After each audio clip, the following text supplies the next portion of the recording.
గురించి కవర్ చేశామండి. So let's try to understand little more in detail. ఇవాళ కొంచెం మనము రెస్పెక్ట్ గురించి కొంచెం రివిజిట్ చేస్తూ try to understand it little more with more examples అట్లాంటివి తీసుకొని తర్వాత కేర్ అండ్ గైడెన్స్, ఎస్పెషలీ ఇది పేరెంటింగ్ లో బాగా ఉపయోగపడుతుందండి మనకి. అంటే నాట్ పేరెంటింగ్ లో ఎక్కువ చేస్తాము, but otherwise these are all the feelings that are there in relationships, in general relationships లో కూడా, right? So we will try to understand these feelings ఇవాళ. So let me start sharing.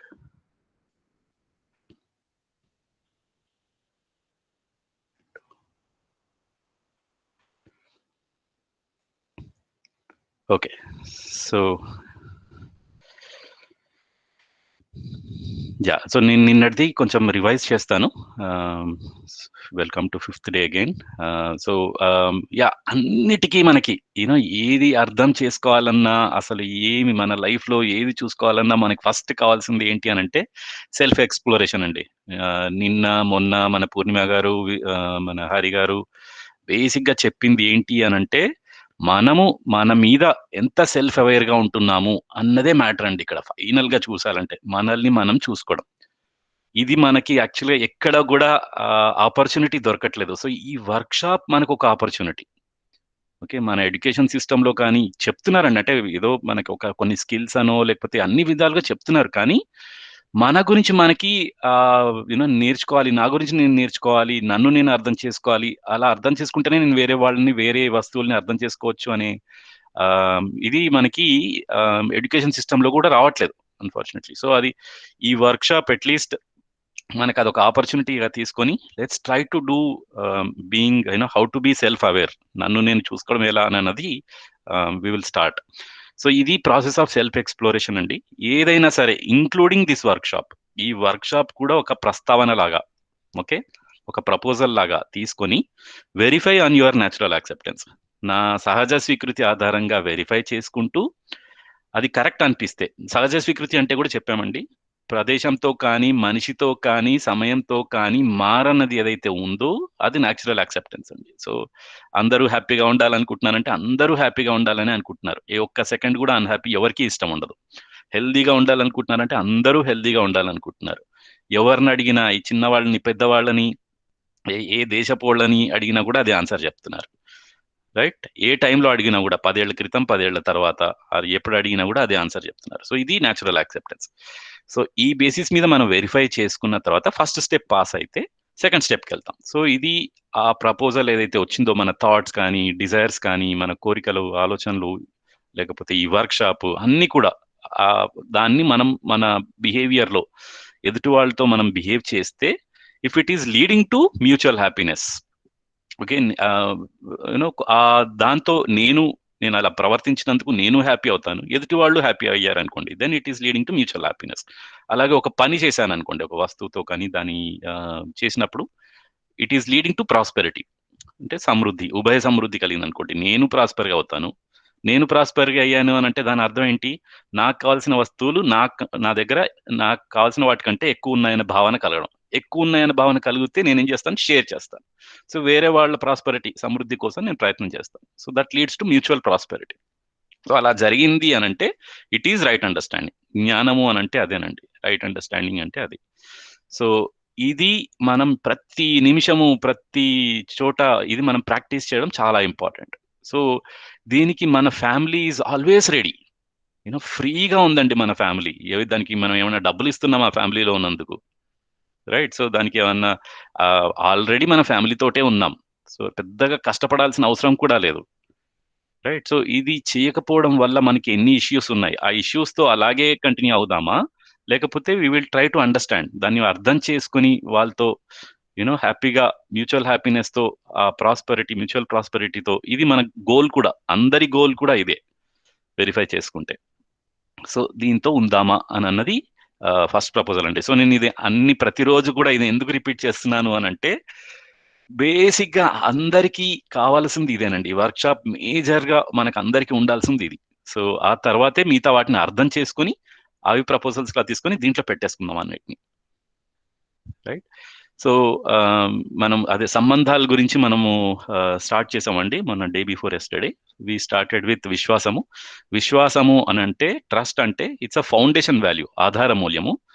అంటే ఎదుటి వాళ్ళు నా సుఖాన్ని కోరుకుంటున్నారు, నా సుఖాన్ని సమృద్ధిని కోరుకుంటున్నారు అనే భావన ఉంటే వాళ్ళ పట్ల ఉండే భావన మనాన్ని విశ్వాసము అని చెప్పామండి. రైట్. సో ఎప్పుడైతే ఎదుటి వాళ్ళ ఉద్దేశాన్ని అనుమానిస్తామో, ఉద్దేశాన్ని అనుమానించామంటే వాళ్ళు నా సుఖాన్ని కోరుకుంటున్నారన్న నమ్మకం దాంట్లో లేదు. సో అది ఎక్కడో ప్రాబ్లం వచ్చింది. సో అలా చేసినప్పుడు కోపము, ఎదుటి వాళ్ళ పట్ల ద్వేషము ఇవన్నీ న్యాచురల్ గా వస్తాయి. అయితే ఎదుటి వాళ్ళ పట్ల సామర్థ్య లోపం ఉంది. నన్ను నేను సుఖంగా ఎలా ఉంచుకోవాలనుకుంటున్నానో, నేను నా ఎదుటి వాళ్ళని సుఖంగా ఎలా ఉంచాలనుకుంటున్నానో, ఎదుటి వాళ్ళు కూడా అలాగే ఉన్నారు. వాళ్ళని వాళ్ళు సుఖంగా ఉంచాలనుకుంటున్నారు. వాళ్ళ ఎదుటి వాళ్ళని ఇంక్లూడింగ్ నన్ను సుఖంగా ఉంచాలనుకుంటున్నారు అనే భావం, అది మనం న్యాచురల్‌గా it's an part of natural acceptance. సహజ స్వీకృతి ఆధారంగా వచ్చింది అనేది మనకు అర్థమవుతుంది. సో ఎదుటి వాళ్ళు నాలాగే ఉన్నారు అని అర్థమవుతుంది. నేను ఎలా కంటిన్యూయస్‌గా సుఖంగా ఉంచుకోలేకపోతున్నానో, ఎదుటి వాళ్ళు కూడా వాళ్ళని వాళ్ళు సుఖంగా ఉంచుకోలేకపోతున్నారు. నేను నా ఎదుటి వాళ్ళని ఎలా సుఖంగా ఉంచలేకపోతున్నానో, ఎదుటి వాళ్ళు కూడా వాళ్ళ ఎదుటి వాళ్ళని ఇంక్లూడింగ్ నన్ను సుఖంగా ఉంచలేకపోతున్నారు అన్నది కూడా అర్థమవుతుంది. సో అది కాంపిటెన్స్ అని చెప్పామండి. ఈ ఉద్దేశము, సామర్థ్యము ఈ రెండిటిని మనం చెక్ చేసుకుంటామండి. ఎప్పుడైతే ఉద్దేశాన్ని అనుమానిస్తామో ప్రాబ్లంలో ఉంటాం. కాంపిటెన్స్‌ని అనుమానిస్తామో, కాంపిటెన్స్‌ని అనుమానించొచ్చు, నో ప్రాబ్లమ్. అలా అనుమానిస్తే ఎదుటి వాళ్ళలో లోపం ఉంది అని అర్థమవుతుంది. ఆ లోపానికి ఎలా సరిదిద్దొచ్చు అనేది ఆలోచిస్తాం, హెల్ప్ చేస్తాం. రైట్. సో అది విశ్వాసం అండి. సో దాంట్లో చాలా ఎగ్జాంపుల్స్ తీసుకున్నాము, చాలా డిస్కస్ చేసాము ఒక రోజు మొత్తం. సో నిన్న సమ్మానము, రెస్పెక్ట్ అన్న దాని గురించి చూసాము. సో రెస్పెక్ట్ అంటే రైట్ ఎవాల్యుయేషన్ అండి. సో అంటే ఎదుటి వాళ్ళని అసలు ఫస్ట్ నన్ను నేను కరెక్ట్గా ఎవాల్యుయేట్ చేయడం. ఓకే. సో కరెక్ట్గా ఎవాల్యుయేట్ చేయడం అంటే సమ్ ప్లస్ మానము. సమ్ అంటే ఈక్వల్ అంటే రైట్ ఆర్ మానం అంటే కొలవడం. సో సమ్మానము అని చెప్పాం దాన్ని. సో సమంగా కొలవటం. సో దీన్ని అయితే ఇలా సమంగా కొలవకుండా మనం ఇంకో విధంగా చేస్తున్నాం దాన్ని. అలా ఎలా చేస్తున్నాం అని అంటే ఒక్కోసారి మనం ఏం చేస్తున్నాం అంటే ఓవర్ ఎవాల్యుయేట్ చేస్తున్నాం.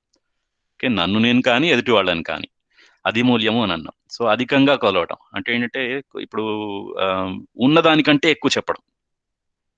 అయితే ఒకళ్ళు మా అమ్మాయికి 90% మార్క్స్ వచ్చాయనుకో, నువ్వు చాలా గ్రేట్, నీకంటే మించిన వాళ్ళు లేరు, అది ఇది అని ఏదో చెప్పేస్తుంటాను, ఎక్కువ చేసి చెప్తుంటాను. ఇంకా అది ఏమైపోతుందంటే వాళ్ళ మీద ప్రెషర్ పెరిగిపోతుంది. నెక్స్ట్ టైం అది రాలేదనుకోండి, ఇంకా బాధపడిపోతారు, డిప్రెషన్లోకి వెళ్తారు. సో అది నన్ను నేను చేసుకుంటే కూడా ఏమైపోతుంది, నన్ను నేను ఓవర్ చేసుకుంటే దట్ లీడ్స్ టు ఈగో అంటారండి. ఈగో అంటేనే అది, నన్ను నేను ఓవర్ ఎవాల్యుయేట్ చేసుకోవడం అన్నది ఈగో. సో ఇది కూడా మనకి ఏమైపోతుందంటే ఆ ఈగో వల్ల సెల్ఫ్ కాన్ఫిడెన్స్ అనేది ఉండదు, మనకి ఒక కాన్ఫిడెన్స్ అనేది ఉండదు. రైట్. దీనికి కొన్ని ఎగ్జాంపుల్స్ కూడా తీసుకున్నాం నిన్న. రైట్. అలాగే ఒక్కోసారి ఏం చేస్తుంటాం, అండర్ ఎవాల్యుయేట్ చేస్తున్నాం. అదే కొన్ని మార్కులు లైక్ 70%, 60% వచ్చాయి కదండి, అప్పుడేమంటాను నేను, నువ్వు ఎందుకు పనికిరావు, దద్దమ్మవి, నువ్వు వేస్ట్ ఫెలో, అది కూడా అంటుంటాను కదా. సో అలా చేసినప్పుడు ఏమవుతుంది, ఉన్నదానికంటే ఆల్రెడీ 60-70 మార్క్స్ వచ్చాయి, అది ఎంత కష్టపడితేనే వచ్చి ఉంటాయి. సో అది దాన్ని ఇంకా తక్కువ ఎవాల్యుయేట్ చేస్తాను, నేను అవమూల్యం చేస్తాను. సో ఇది కూడా మనం చేస్తున్నాం యాక్చువల్గా. సో దీనివల్ల కూడా మనం ఏదైతే ఇంప్రెషన్ చేస్తామో దాన్నే కరెక్ట్ అని అనుకుంటారు పిల్లలు. సో మనం కరెక్ట్ ఏంటో చెప్పట్లేదు అక్కడ, ఉన్నదానికంటే ఎక్కువ చెప్తున్నాం, లేకపోతే ఉన్నదానికంటే తక్కువ చెప్తున్నాం. సో ఈ రెండు కూడా డిస్రెస్పెక్టేనండి. సో ఇది కాకుండా ఇంకోటి ఏం చేస్తున్నాం, అన్యదా మూల్యం అంటే అదర్వైజ్ ఎవాల్యుయేషన్ కూడా చేస్తున్నాం. మనిషిగా పోల్చకుండా వేరే జంతువుతో ఇంకే దాంతోనో పోలుస్తున్నాం మనం. ఓకే. సో ఇది కూడా డిస్రెస్పెక్టేనండి. రైట్. సో నువ్వు కోతివి, గాడిదవి, అవన్నీ కూడా చెప్తున్నాం కదండి. సో ఎప్పుడైతే ఎవాల్యుయేషన్ కరెక్ట్ కాదో ఇట్ ఈస్ డిస్రెస్పెక్ట్. అది నన్ను నేనైనా ఎదుటి వాళ్ళనైనా కూడా. సో అపమానం అంటాం, అవమానం అని కూడా అంటాం. రైట్.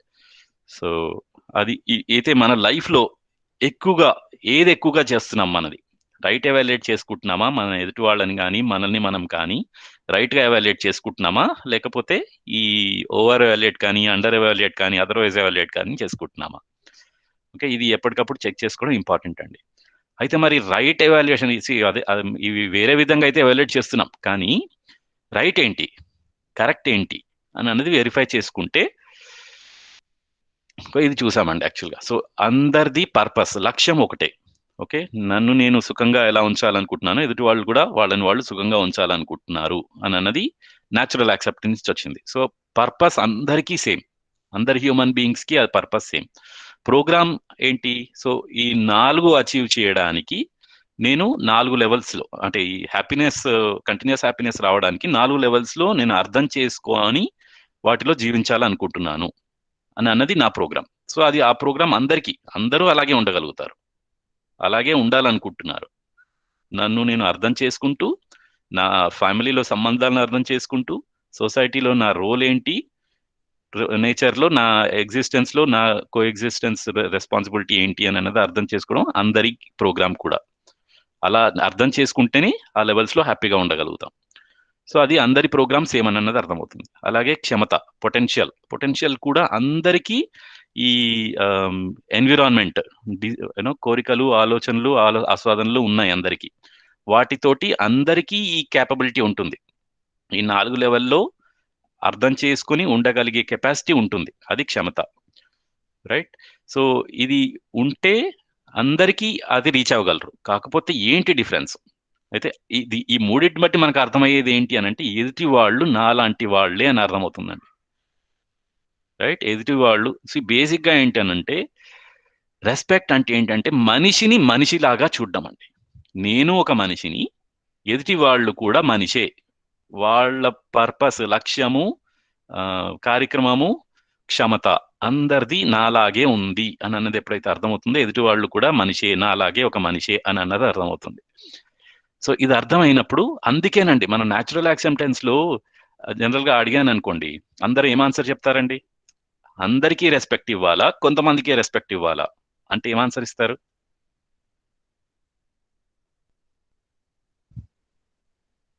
టైప్ చేయొచ్చండి. అందరికీ రెస్పెక్ట్ ఇవ్వాలా? కొంతమందికే రెస్పెక్ట్ ఇవ్వాలా?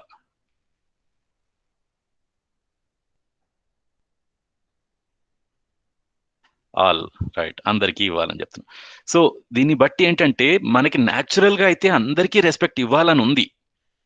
ఎప్పుడైతే ఇది మనలో మనం ఎప్పుడైతే చూసుకోమో, నన్ను నేను మనిషిలాగా ఎప్పుడో చూసుకోనో, నా గోల్ ఇది, నా ప్రోగ్రామ్ ఇది, నా పొటెన్షియల్ ఇది అని ఎప్పుడైతే చూసుకోనో, ఎదుటి వాళ్ళని కూడా అలాగా చూడలేకపోతున్నాం. సో, అది మేజర్‌గా మన దగ్గర మిస్సింగ్. సో, నేచురల్‌గా మనం ఎప్పుడైతే మనల్ని మనం లోపల మనం వెరిఫై చేసుకుంటున్నామో, అందుకే నేను అడిగినప్పుడు మాత్రమే అది మనం వెరిఫై చేసుకుంటున్నాం. ఆ ఆన్సర్ ఇస్తున్నాం. అందరికీ రెస్పెక్ట్ ఇవ్వాలి అని అన్నది. ఎప్పుడైతే మన బిహేవియర్‌లో వస్తుందో అది మనం చెక్ చేసుకోవట్లేదు. ఇదే సెల్ఫ్ అవేర్ అనండి. సో, నేను ఎప్పుడైతే అడిగానో మనల్ని మనం చెక్ చేసుకోగలుగుతున్నాం. ఇంటర్నల్‌గా మనం చూసుకోగలుగుతున్నాం. రైట్? సో, అయితే మనం వెరిఫై చేయాల్సిందేంటి? ఎవాల్యుయేట్ చేయాల్సిందేంటి? ఈ మూడిటిని మనం ఎవాల్యుయేట్ చేస్తాము. కానీ ఇది అందరికీ సేమ్ అని అర్థమవుతుంది. సో, దీన్ని పక్కన పెట్టేయొచ్చు మనం. అంటే గ్రాంటెడ్‌గా తీసుకోవచ్చు. ఇది అందరికీ same. It is for granted. That is for sure. Natural acceptance అందరికీ సేమ్ గానే ఉంటుంది. ఎప్పటికీ అండ్ టైంలో కానీ మనిషితో కానీ, ప్రదేశంతో కానీ ఎలాగూ మారదిది. అది అర్థమైపోయింది. కానీ మారేదేంటి? ఓకే. కాంపిటెన్స్, సామర్థ్యత. సో, ఒకళ్ళు కొంతమందికి ఎక్కువ నాలెడ్జ్ ఉంటుంది, ఇన్ఫర్మేషన్ ఉంటుంది. కొంతమంది తొందరగా చేంజ్ అవుతారు. కొంతమందికి తొందరగా నాలెడ్జ్ వస్తుంది. కొంతమందికి లేట్‌గా వస్తుంది. కానీ దాన్ని మనం అర్థం చేసుకుంటే, నాకు వాళ్ళకంటే ఎక్కువుందనుకోండి, నేను ఐ టేక్ దట్ రెస్పాన్సిబిలిటీ. సంబంధం అంటేనే రెస్పాన్సిబిలిటీ అండి. సంబంధం అంటేనే వాళ్ళ పట్ల నాకు బాధ్యత ఉంది అని గుర్తించడం. సో, ఆ బాధ్యత ఇది అర్థమవుతూనే వస్తుందండి మనకి. రైట్? ఎదుటి వాళ్ళు నాకొక బాధ్యత ఉంది అని అర్థమైనప్పుడు, వాళ్ళకి నాకంటే నాకు వాళ్ళకంటే ఎక్కువ తెలుసు అని అనుకుంటే, వాళ్ళ పట్ల బాధ్యత పెరిగి వాళ్ళకి హెల్ప్ చేస్తాం. వాళ్ళ సామర్థ్యాన్ని చూసి వాళ్ళకి మనం హెల్ప్ చేస్తాం. నాకు వాళ్ళకంటే తక్కువ సామర్థ్యత ఉందనుకోండి, వాళ్ళ దగ్గర నుంచి నేర్చుకునే ప్రయత్నం చేస్తాం. సంబంధంతో, ఆ రెస్పాన్సిబిలిటీతో. సో, ఆ రెస్పాన్సిబిలిటీ ఎలా వస్తుంది అనంటే ఫస్ట్ మనకు కావాల్సింది మళ్ళా విశ్వాసమే. ఎదుటి వాళ్ళు నా సుఖాన్ని కోరుకుంటున్నారన్న భావనతోటే మనం అది స్టార్ట్ చేస్తాం. Otherwise it's not possible. So, అందుకనే ట్రస్ట్ అనేది ఆధార మూల్యము. ఆ తర్వాతే వస్తుంది రెస్పెక్ట్. దాని నుంచే వచ్చింది రెస్పెక్ట్. రైట్? సో, అది నిన్న మనం కవర్ చేసామండి. అండ్ అయితే ఇది అర్థం చేసుకోకుండా మనము ఏం చేస్తున్నామంటే ఎదుటి వాళ్ళని ఎలా డిఫరెన్షియేట్ చేయాలి అని ఆలోచిస్తున్నాం మనం. ఇదే చేస్తున్నాం మన లైఫ్ లో కూడా. వాళ్ళ శరీరంతో కానీ వాళ్ళకుండే ఫిజికల్ ఫెసిలిటీస్, భౌతిక సౌకర్యాలతో, లేకపోతే వాళ్ళకుండే మాన్యతలను బట్టి వాళ్ళని ఎలా డిఫరెన్షియేట్ చేయాలో అలా డిఫరెన్షియేట్ చేసి డిస్రెస్పెక్ట్ చేస్తున్నాం వాళ్ళకి. ఏజ్ని బట్టి నువ్వు నీకు తక్కువ ఏజ్, నీకు అంత తెలియదు, ఆర్ నీకు ఎక్కువ ఏజ్, నువ్వు ముసలోడివి, నీకు అర్థం కాదు, నీకు తెలీదు. ఇది ఏంటంటే చాలా జరుగుతున్నాయి. మన పిల్లల్ని కూడా యూనో రెస్పెక్ట్ ఎల్డర్స్ అని అంటున్నాం, అంటే పిల్లల్ని రెస్పెక్ట్ చేయదు. మనం ఏంటంటే ఆపోజిట్స్ బాగా నేర్చేసుకున్నామండి. ఆపోజిట్స్ అంటే దాని అర్థం ఆపోజిషన్ కాదండి, we should be complementary to each other. Okay, gender లో కూడా అలాగే చేసాం. ఓకే, అందుకే మనకి ఉమెన్ ఎంపవర్మెంట్ ఇవన్నీ వచ్చాయి. అవి రాకూడదని కాదు, బట్ అవి రాకుండా ఎలా చేయగలుగుతాం? అందరికీ రెస్పెక్ట్ ఇచ్చామనుకోండి, అవి వచ్చే ప్రాబ్లం కూడా రాదు మనకి. కానీ ఏమైపోతుంది ఇప్పుడు, ఉమెన్ ఎంపవర్మెంట్ మూవ్మెంట్ అని వాళ్ళకి అంటే అలా అంతవరకు తీసుకొచ్చాం కాబట్టి ఇప్పుడు ఏమైపోతుంది, ఇంకా ఒకళ్ళనొకళ్ళు కొట్టుకోవడం స్టార్ట్ చేస్తాం. సో అలాగే వంశం, రేస్, వాళ్ళు తెల్లవాళ్ళు, వీళ్ళు నల్లవాళ్ళు, రైట్. సో ఇది కూడా చూస్తున్నాం మనం. అలాగే బలం ఎక్కువ ఉంటే రెస్పాన్సిబుల్ అవుతాం, నా దగ్గర దాన్ని కరెక్ట్ గా యూజ్ చేసుకోవాలి అనుకుంటాం. అలా కాకుండా మనం నా దగ్గర ఎక్కువ బలం ఉంది అని చెప్పి ఎదుటి దాని నుంచి రెస్పెక్ట్ రావాలి అని కోరుకుంటున్నాం. అది ఎప్పుడైతే జరుగుతుందో దెన్ మనకి ప్రాబ్లం ఉంటుంది, ఎదుటి వాళ్ళకి ప్రాబ్లం క్రియేట్ చేస్తుంది, రైట్. అలాగే ఫిజికల్ ఫెసిలిటీస్, మన ధనం ఎక్కువ ఉంది అనుకోండి, రిచ్ పీపుల్ ఎక్కువ రెస్పెక్ట్ ఇవ్వాలి అని అనుకుంటున్నాం. తక్కువ డబ్బులు ఉన్న వాళ్ళు, తక్కువ అంటే పూర్గా ఉన్న వాళ్ళకి తక్కువ రెస్పెక్ట్ ఇవ్వాలని అనుకుంటున్నాం. సో ఇది కూడా ఒక మాన్యతేనండి. అలాగే పెద్ద పదవిలో ఉన్న వాళ్ళు ఎక్కువ రెస్పెక్ట్ వస్తుంది అని దాని వెనకాల పడుతున్నాం. ప్రమోషన్ వస్తే ఎక్కువ రెస్పెక్ట్ వస్తుంది. ఎక్కువ రెస్పెక్ట్ వస్తుందా, ఎక్కువ రెస్పాన్సిబుల్ అవ్వాలా అని చెక్ చేసుకుంటే, ఆ పదవి వచ్చిందే, మనకి ప్రమోషన్ వచ్చిందే ఒక రెస్పాన్సిబిలిటీ తీసుకోవడానికి, పెద్ద రెస్పాన్సిబిలిటీ తీసుకోవడానికి. ఆ ఎక్స్పెక్టేషన్ తోటే మనకి పెద్ద పదవి ఇచ్చారు. మనకి అది అర్థం కాకుండా మనం దేని వెనకాల పడుతున్నాము అని అంటే, ఎక్కువ పదవి అంటే పెద్ద పదవిలో ఎక్కువ జీతం వస్తుంది, లేకపోతే ఎక్కువ కంట్రోల్ దొరుకుతుంది, ఎక్కువ కమాండింగ్ పవర్ ఉంటుంది, రైట్. సో ఈ ఉద్దేశంతో మనం పెద్ద పదవికి వెళ్తున్నాం. అది ఎన్ని రోజులు నిలుస్తుంది చెక్ చేసుకుంటే, ఇందులో ఏవి కూడా ఎక్కువ రోజులు నిలిచేవి కావు. అది కూడా మనం వెరిఫై చేసుకోవచ్చు. అలాగే మాన్యతలు, ఓకే, వాదాలు, రిలీజియన్స్, సాంప్రదాయాలు, నాది గొప్ప అని అనుకుంటున్నాము, అందులో తప్పులేదు. కానీ పక్క వాళ్ళది తప్పు అని ఎప్పుడైతే చెప్తున్నామో then there is a problem. మనల్ని కూడా ఎవరన్నా మీది తక్కువ అని అంటే మనకెలా అనిపిస్తుంది? నాది గొప్ప అని అనుకుని తెలిసినప్పుడు మనదాన్ని ప్రూవ్ చేసుకుందాం. కానీ అన్ఫార్చునేట్లీ ఎదుటి వాళ్ళని మనది ఎక్కువ అని ప్రూవ్ చేయడానికి పక్క వాళ్ళది తప్పు అని చెప్తున్నాం. ఎంత అన్యాయం చేస్తున్నామో చూసుకోండి. అందుకే మన దగ్గర ఇప్పుడు మత కలహాలు కానీ ఇవన్నీ ఎక్కువగా జరిగేది. It is almost leading to wars. ఎందుకు జరుగుతున్నాయి అంటే, ఇది మనకి ఆ మాన్యతలని ఆధారంగా మనం ఒకళ్ళనొకళ్ళు రెస్పెక్ట్ ఇవ్వకుండా డిఫరెన్షియేట్ చేస్తూ కొట్టుకుంటున్నాం. అలాగే ఇన్ఫర్మేషన్ అండి, నా దగ్గర ఎక్కువ ఇన్ఫర్మేషన్ ఉంటే I should be responsible to give that information to other people, right. So ఇందులో చిన్న ఉదాహరణ చెప్తానండి. నేను యాక్చువల్గా I mean to this long distance running, అంటే నేను హెల్త్ కోసం అని చెప్పేసి I do running activities like marathons అవన్నీ పార్టిసిపేట్ చేస్తుంటాను యాక్చువల్గా. సో ఒకసారి నేను ఎల్బీ నగర్ రన్నింగ్ గ్రూప్లో I'm one of the members. So దీంట్లో ఒక group of 5 members we wanted to go to పెంచ్ అనేది ఒక మధ్యప్రదేశ్లో ఒక టైగర్ రిజర్వ్ ఫారెస్ట్ అండి. దాంట్లో రన్ ఆర్గనైజ్ చేశారు. సో గో హెరిటేజ్ రన్ అని చెప్పేసి వాళ్ళు జనరల్ గా అన్ని హెరిటేజ్ ప్లేసెస్ లో రన్స్ ఆర్గనైజ్ చేస్తుంటారు. ఇలా 5K రన్ అని, 10K అని, హాఫ్ మ్యారథాన్ అని. So I usually go for half marathons, అంటే 21 kilometres run. So of course మనం రన్నింగ్ గురించి మనం తర్వాత డీటెయిల్డ్ గా మాట్లాడవచ్చు. But so 5 members we went for this Pench go heritage run. అయితే అక్కడికి వెళ్ళిన తర్వాత సో రన్ అయిపోయింది, అంతా బాగానే ఉంది. సో అంత బాగా ఎంజాయ్ చేసాం 5గురం కలిసి. And there were from other places also, వేరే చోటు నుంచి కూడా చాలా మంది వచ్చిన వాళ్ళు ఉన్నారు. సో వి ఎంజాయిడ్, అంతా అయిపోయింది. సో పెయింట్స్ లో టైగర్ సఫారీ అని ఒకటి ఉందండి. అక్కడ టైగర్స్ ఎక్కువ, అక్కడ పెద్ద ఫారెస్ట్ ఏరియా ఉంది, టైగర్ సఫారీ ఎక్కువ. సో అయితే దాంట్లో వాళ్ళు ఏంటంటే జీప్ లో తీసుకెళ్తారు మన టైగర్స్ ఉండే ప్లేసెస్ కి. సో అక్కడ మనం ఏంటంటే బైనాకుల్స్ పెట్టి టైగర్ ని చూడొచ్చు, సో లైవ్ గా. సో ఇట్స్ లైక్ జూలో, మన జూలో ఏంటంటే జంతువుల్ని బంధించి మనం చూస్తాము, ఇక్కడ అంటే మనం బంధించి వాటిని చూడడానికి వెళ్తాము. సో చిన్న ప్యారడీ, బట్ అట్లా వెళ్తాం అనమాట. సో అందులో మేము ఐదుగురం వెళ్ళినప్పుడు మేము స్ప్లిట్ అయ్యాము, రెండు జీప్స్ లో వెళ్ళాల్సి వచ్చింది. అంటే అక్కడ కొంచెం క్రౌడ్ ఎక్కువగా ఉంది ఆ రోజు, సో స్ప్లిట్ అవ్వాల్సి వచ్చింది. సో ఇద్దరు ఒక దాంట్లో, ముగ్గురు ఇంకో దాంట్లో వెళ్ళాం. సో వెళ్ళిన తర్వాత, సో మేము వెళ్ళిన దాంట్లో మేము కొంచెం దూరంగా ఒక బైనాకుల్స్, అంటే పెద్దగా అంత కనిపించలేదు, బట్ దూరంగా ఒక టైగర్ ని, ఒకటి రెండు టైగర్లని చూసామండి అట్లా. అయితే సరే అని చెప్పి వచ్చిన తర్వాత మేము అడిగాం ఇంకో టీం వాళ్ళని, సో మీరు ఏం చూసారు అని అంటే వాళ్ళు, ఓ మేము చాలా దగ్గరగా చూసాము, ఇది ఇట్లా రెండు మూడు వచ్చాయి ఒక చోటే అని ఏదో చెప్తున్నారు అనమాట. అది వాళ్ళు గొప్పగా. అయితే అప్పుడు మేమేం చేసాము, ఓ మీరు అంతా చూసారా, మేము కూడా చాలా దగ్గరగా చూసాం, మేము అది కాకుండా ఇవి చూసాం అవి చూసాం అని ఇంకా ఎక్కువ చెప్పుకుంటున్నాం. బేసిక్ గా ఏంటంటే అక్కడ నేను ఎక్కువ చేశాను అనేది, ఇట్లా ఎక్కువ చూశాను అని చెప్పుకోవడానికి, ఇట్లా మనల్ని మనం ఎక్కువ చేసుకుంటూ చెప్తున్నాం కదా. సో ఆ ఇన్ఫర్మేషన్ ఎక్కువ ఉన్నప్పుడు షేర్ చేసుకోవడానికి కావాలి, కానీ నన్ను నేను ఎక్కువ చేసుకోవడానికి కాదు.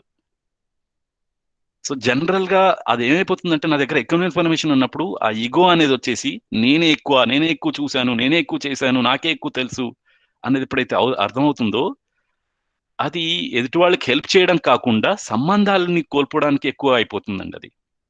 సో మేజర్ ప్రాబ్లమే అది. సో ఎక్కువ చూసామనుకోండి, నిజంగానే ఎక్కువ చూస్తే మనం అది చెప్తాం కదా, దానికి నాకు ఇంత ఉపయోగపడింది, మనకు అందరికీ ఇట్లా అర్థం, ఇది చూస్తే ఇంత ఉపయోగపడుతుంది అని చెప్పడం తప్ప, నేను ఎక్కువ చూశాను మీకంటే, నేనే గొప్ప అని చెప్పుకోవడంలో చెప్పుకుంటే ప్రాబ్లం అయిపోతుంది సంబంధాల్లో. సో ఇది చేస్తున్నామండి మనకి, రైట్. సో ఒక చిన్న ఉదాహరణ మాత్రమే, బట్ ఎనీవేస్. సో ఇంకోటి ఏంటంటే, మనం జనరల్ గా రెస్పెక్ట్ అంటే, మనం భౌతిక సౌకర్యాలతో ఎక్కువ ఎక్స్పెక్ట్ చేస్తుంటాం.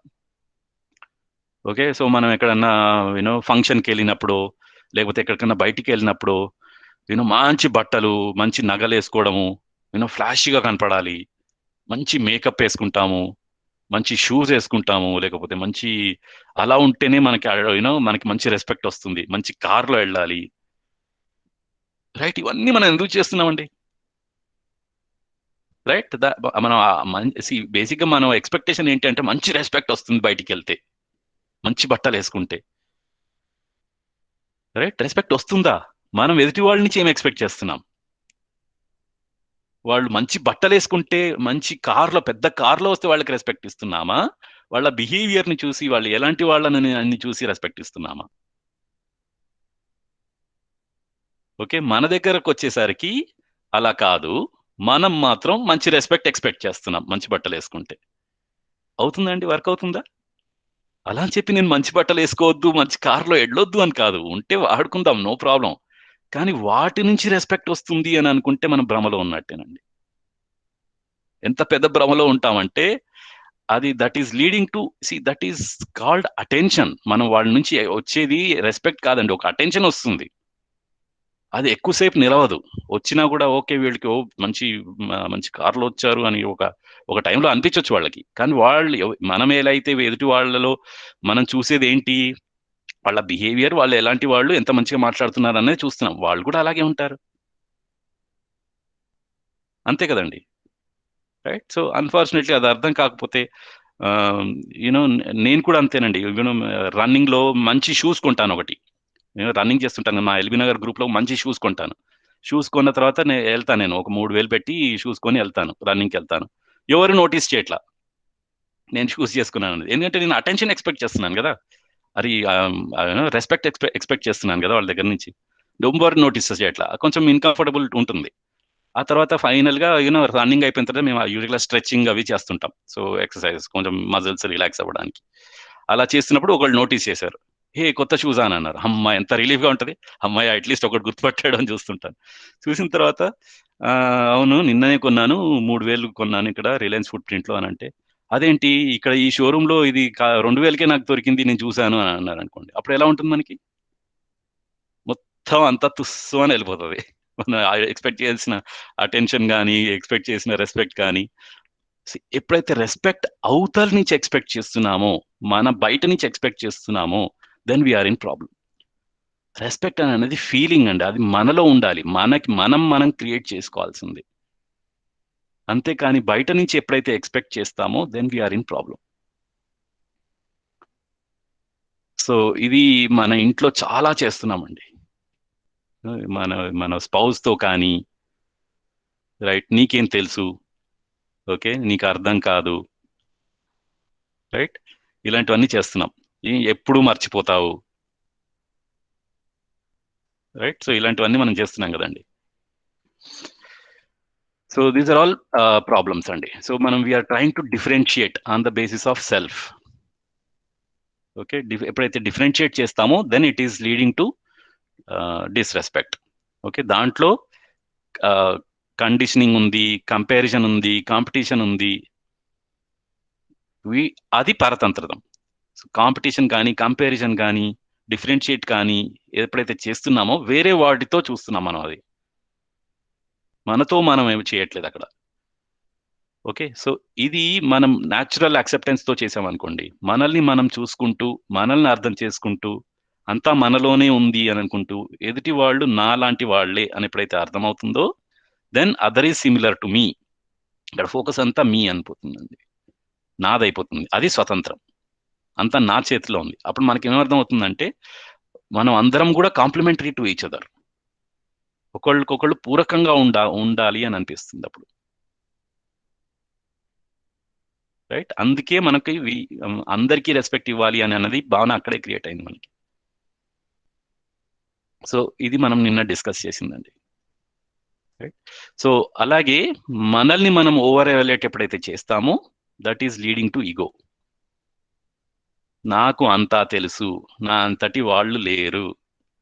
ఓకే, అది ఎప్పుడైతే ఉంటుందో the comparison is with the other. నీకంటే ఎక్కువ తెలుసు అనే కంపారిజన్ తోటి ఏమైపోతుందంటే, so we get in to ego. ఎక్కువ తెలిసినప్పుడు రెస్పాన్సిబిలిటీ తీసుకుంటాము. అది ఉన్నప్పుడు మనల్ని మనం ఓవర్ ఎవాల్యుయేట్ చేయము, అప్పుడు మనకి రైట్ ఎవాల్యుయేట్ చేస్తాం. నాకు ఎక్కువ అని తెలుసు, సో నాకు ఎక్కువ తెలిసినప్పుడు వేరే వాళ్ళకి హెల్ప్ చేస్తాను. అప్పుడు నాకు కాన్ఫిడెన్స్ అనేది ఉంటుంది, నాది నేనే రిఫరెన్స్ అప్పుడు అక్కడ, నాకు అప్పుడు డెఫినెట్ కండక్ట్ అని ఉంటుంది. ఇది ఎంతకాలము నిలవదు. మన గ్రాఫ్ ఇలా ఉందండి, ఒక్కోసారి ఈగో వెళ్తుంది, ఒక్కోసారి డిప్రెషన్కి వెళ్తుంది, ఒక్కోసారి పైకి వెళ్తున్నాం, కిందికి వెళ్తున్నాం, పైకి వెళ్తున్నాం, కిందికి వెళ్తున్నాం, ఇలాగే వెళ్ళిపోతున్నాం మనం. సో అలాగే డిప్రెషన్, అండర్ ఎవాల్యుయేట్ చేసుకుంటున్నాం, నాకు ఏమీ రాదు, ఏం చేయలేకపోతున్నాను, ఇది కూడా చేస్తున్నాం కదండి మనం. ఓకే, మనల్ని మనం ఇలా చేసుకుంటున్నప్పుడు మన పిల్లల్ని కానీ వేరే వాళ్ళని మాత్రం ఏం చేయగలుగుతామండి, రైట్. సో అన్ఫార్చునేట్లీ ఫస్ట్ మనల్ని మనం ఎవాల్యుయేట్ చేసుకోవడం ఇంపార్టెంట్. మనల్ని మనం రైట్ ఎవాల్యుయేట్ చేసుకున్న తర్వాతే ఎదుటి వాళ్ళని ఎవాల్యుయేట్ చేయగలం, otherwise it's not possible. So అందుకే మన ఫ్యామిలీస్లో కానీ మన సొసైటీలో కానీ ఇష్యూస్ ఉన్నాయి, మనల్ని మనం రైట్ ఎవాల్యుయేట్ చేసుకోకపోవడం వల్లనే ఇష్యూస్ ఉన్నాయి, రైట్. సో అదే so same thing what we are doing to our children. మన పేరెంటింగ్లో మన పిల్లల్ని మనం ఏం చేస్తున్నాం, మనం ఈ ఈగోతో, మనం డిప్రెషన్తో, రైట్, ఎంత ఎఫెక్ట్ పడుతున్నాం అని అన్నది మనం కొంచెం ఇంకా డీటెయిల్డ్గా కేర్ అండ్ గైడెన్స్, మమతా వాత్సల్యం ఇంకొంచెం డీటెయిల్డ్గా అర్థం చేసుకునే ప్రయత్నం చేద్దాం, రైట్. సో ఎదుటి వాళ్ళని ఫస్ట్ ఆఫ్ ఆల్ ఎవాల్యుయేట్ చేయాలా ఆలోచిస్తే, మనల్ని మనం ఎవాల్యుయేట్ చేసుకున్న తర్వాత ఎంతైనా ఎదుటి వాళ్ళని కూడా ఎవాల్యుయేట్ చేయాలి. వాళ్ళు నాలాంటి వాళ్ళే, నాలాగే వాళ్ళు, నాకు న్యాచురల్ యాక్సెప్టెన్స్ ఎలా ఉందో వాళ్ళకు కూడా ఉంది అని అన్నది గుర్తించడం కూడా చాలా ఇంపార్టెంట్. అలా గుర్తించి వేరే వాళ్ళ సామర్థ్యంలో లోపం ఉంది అని అన్నది గుర్తించడం కూడా ఇంపార్టెంట్. అది తెలియకపోతే వేరే వాళ్ళకి ఏం కావాలి, వాళ్ళు ఎలా ఉన్నారు, ఎక్కడున్నారు అన్నది ఎలా తెలుస్తుంది?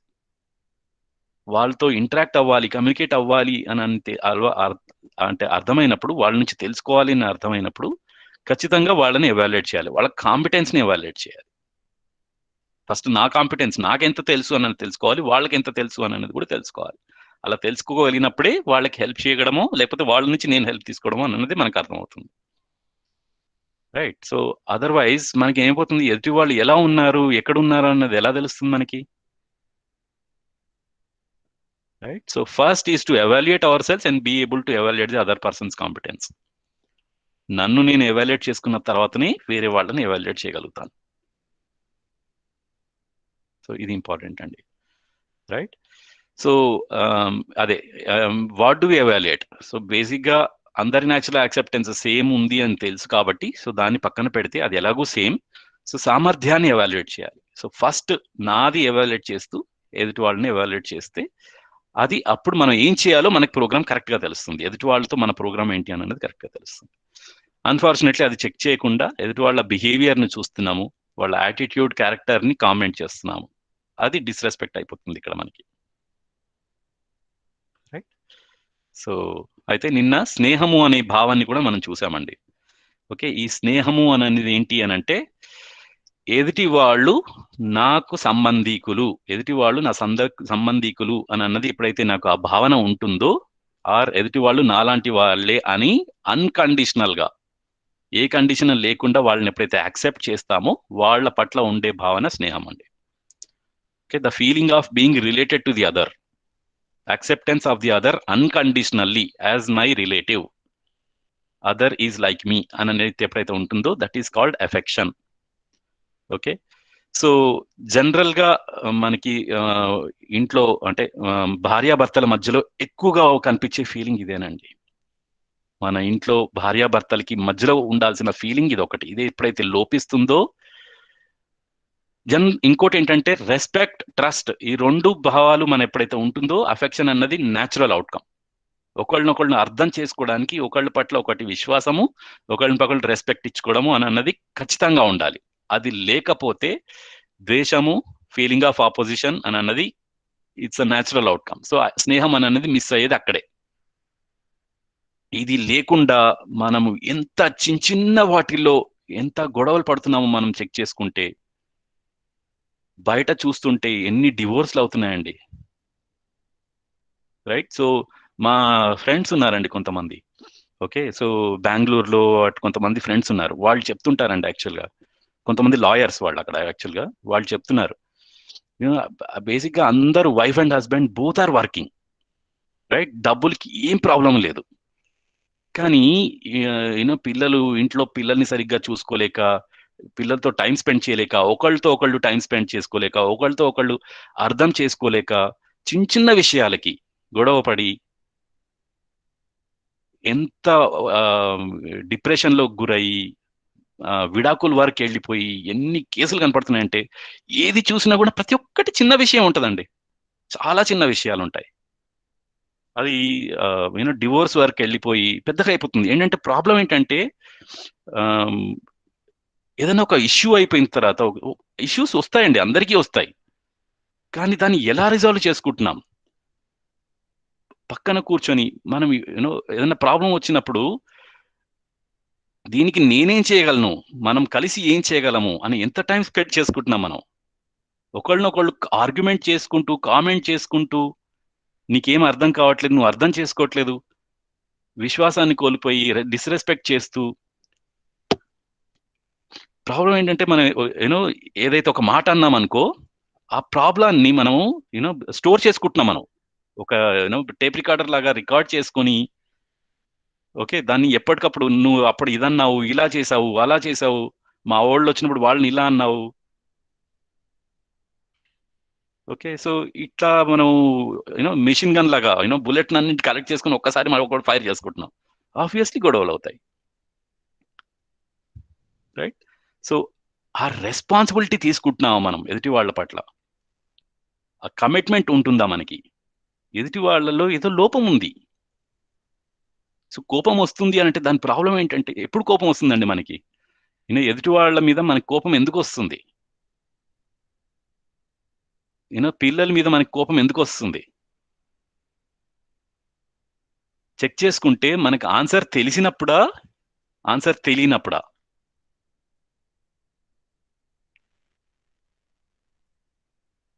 అన్ఫార్చునేట్లీ సంబంధం అనేది అర్థం కానప్పుడు, నేను ఏం చేయాలో తెలియనప్పుడు అప్పుడు కోపం వస్తుంది. సో పిల్లలు బాగా ఏడుస్తున్నారు అనుకోండి, గట్టిగా ఏడుస్తున్నారు, ఓకే, వాళ్ళని ఎలా ఏడుపు ఆపించాలో తెలిసినప్పుడు దాని మీద ఎఫర్ట్ పెడతాను, ఆర్ తెలియనప్పుడు కోప్పడతాను. సో అంతే కదండి. ఎప్పుడు ఎప్పుడు మనకి కోపం వస్తుంది? పిల్లలు ఎక్కువ మన ఫ్రస్ట్రేట్ చేస్తున్నప్పుడు కోపం ఎక్కువ వస్తుందా? నేను ఫ్రస్ట్రేట్ అవుతున్నప్పుడు కోపం వస్తుందా, వాళ్ళని ఏం చేయాలో నాకు తెలిసినప్పుడు అలా చేస్తాను కదండి, అప్పుడు ఫ్రస్ట్రేషన్ ఆగిపోతుంది కదండి. పిల్లలు ఏడవడం కూడా ఆపేస్తారు కదండి. సో అప్పుడు మనం కోపం వస్తుందా? సో అది ఎవరి ప్రాబ్లం? అది నా ప్రాబ్లమా, ఎదుటి వాళ్ళ ప్రాబ్లమా? ఆన్సర్ తెలియకపోవడం, దాన్ని ఎలా సాల్వ్ చేయాలో తెలియకపోవడం నా ప్రాబ్లమా, ఎదుటి వాళ్ళ ప్రాబ్లమా? కోపం అని అనేది నా ప్రాబ్లం. నేను ఏదో చెయ్యాలి, అది నాకు చేయలేకపోతున్నాను కాబట్టి ఆ ఆ ఫ్రస్ట్రేషన్ లో నేను కోపాన్ని ఎగ్జిబిట్ చేస్తున్నాను. సో అది అర్థమైతే, ఆ రెస్పాన్సిబిలిటీ నాకు అర్థమైతే, నేను I will be committed for the other. Right. So అయితే ఎదుటి వాళ్ళని అన్కండిషనల్ గా యాక్సెప్ట్ చేయడం అంటే ఏంటి? ఎదుటి వాళ్ళని ఇప్పుడు మనకి ఎలా ఉంటుందండి feeling? Let us check our selves. మీకు అందరికీ ఎదుటి వా మీరందరూ టైప్ చేయండి, ఎదుటి వాళ్ళు మనల్ని అన్కండిషనల్ గా యాక్సెప్ట్ చేయాలా, అన్కండిషనల్ గా యాక్సెప్ట్ చేయాలా? What is your answer? Conditional అయితే అన్కండిషనల్ అయితే ఎస్ అని చెప్పండి, కండిషనల్ అయితే నో అని చెప్పండి. అన్కండిషనల్ రాశారు.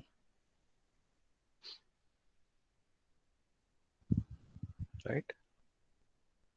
అన్కండిషనల్. ఎస్. ఎస్. ఎస్. కానీ మన బిహేవియర్ లో ఎంత కండిషనల్ గా ఉంటున్నామో చెక్ చేసుకుందాం. నువ్వు నాకు అది చేయలేదు కాబట్టి నేను ఇది చేయను, నువ్వు ఇలా ఉన్నావు కాబట్టి నేను ఇలా ఉంటాను. ఎంత కండిషన్స్ పెడుతున్నామండి? మనకు మాత్రం కండిషన్స్ ఇష్టం లేదు, ఎదుటి వాళ్ళ మీద ఏమైనా ఎంత కండిషన్స్ పెడుతున్నాం?